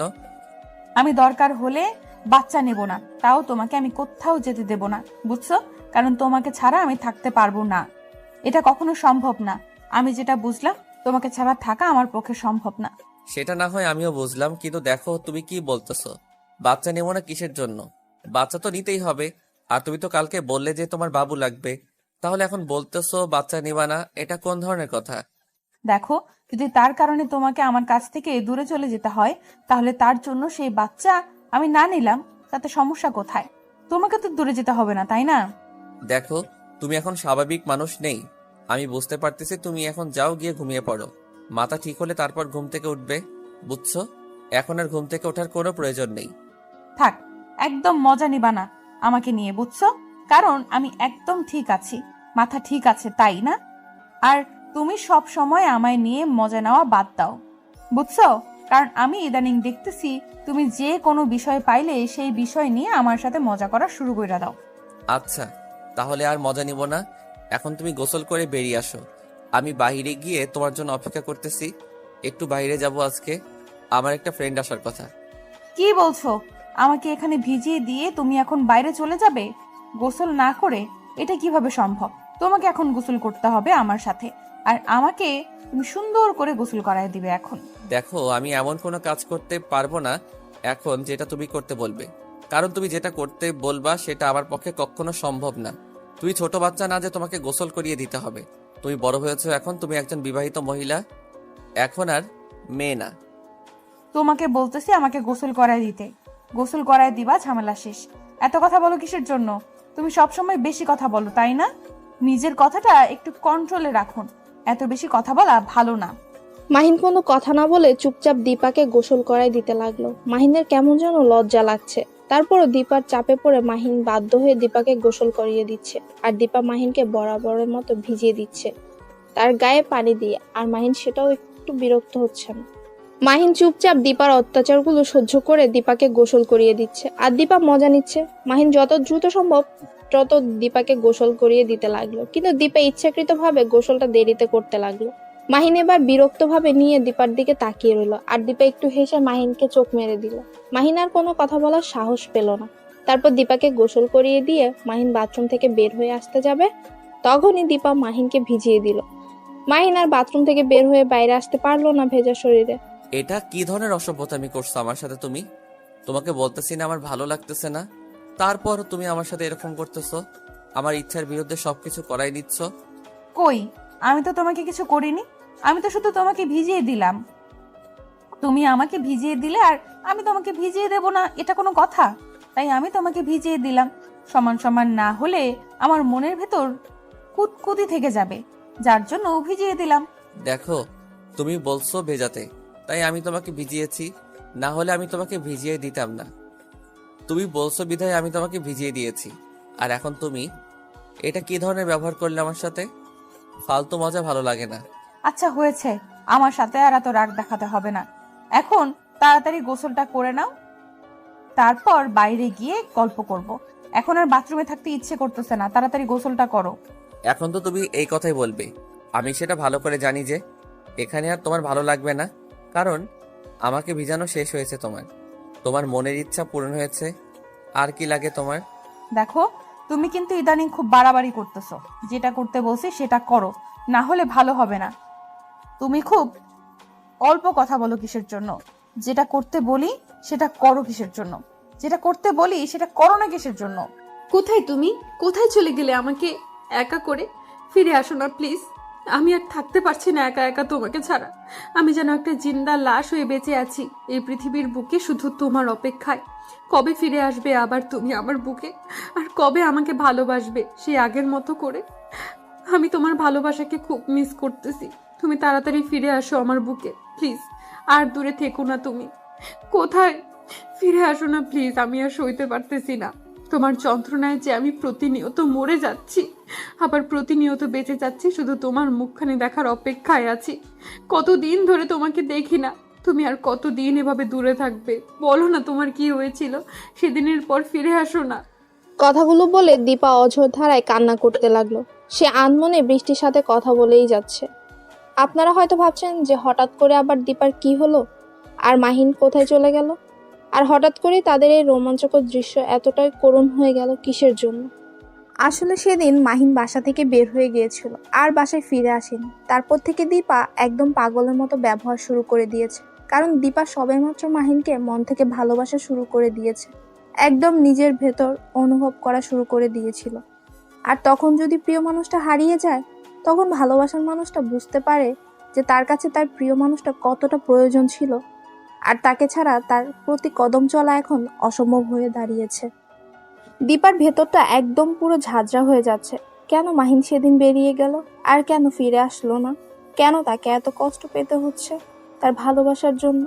তাদের ভালোবাসাটা তো এরকম ছিল না, তাদের ভালোবাসাটা তো পবিত্র ছিল। তাহলে কেন সে আমার থেকে দূরে চলে গেল? এটা ভাবতে ভাবতে দীপা আবার লুটিয়ে পড়লো ফ্লোরের উপর। আমি এখানে কিসের জন্য? আর আমি তো বাসায় ছিলাম, তাহলে আমি হসপিটালে কি করে আসলাম? আর আমাকে এভাবে বেঁধে রাখার কারণ কি? আমি তো নির্দোষ ছিলাম, আমি তো কোনো দোষ করিনি। আমাকে এভাবে বেঁধে রেখেছেন কিসের জন্য? মাহিন কথাটা বলে চিৎকার করতে লাগলো। তখন বাইরে থেকে কয়েকজন নার্স আর একটা ডাক্তার ভেতরে চলে আসলো। এসেই সবাইকে একে অন্যের দিকে তাকিয়ে মুচকে হাসি দিতে লাগলো। মাহিনের ব্যবহার দেখে তারা একে অপরকে বলাবলি করতে লাগলো। শেষ পর্যন্ত উনি ভালো হয়ে গিয়েছে। এখন ওনাকে বাসায় পৌঁছে দেওয়ার দায়িত্ব ডাক্তারের। কি হলো? আপনারা কথা বলতেছেন না কিসের জন্য? আমি তো আপনাদের সাথে কোনো খারাপ ব্যবহার করিনি। তাহলে আপনারা কিসের জন্য আমাকে এখানে বেঁধে রেখেছেন আর আমার ফ্যামিলি থেকে দূরে রেখেছেন? আপনাকে এখানে বেঁধে রাখার কারণ হচ্ছে আপনি মানসিকভাবে অসুস্থ ছিলেন। আপনাকে আমরা রাস্তায় কুড়িয়ে পেয়েছিলাম। আমি যখন বাসা থেকে হসপিটালের দিকে আসতেছিলাম তখন আপনি আমার গাড়ির সামনে পড়ে গিয়েছিলেন।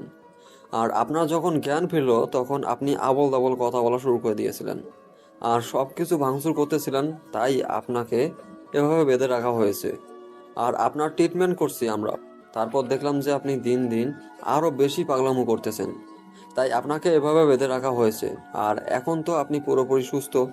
এখন আপনাকে আমরা খুলে দিচ্ছি, সমস্যা নেই। কি বলছেন এসব?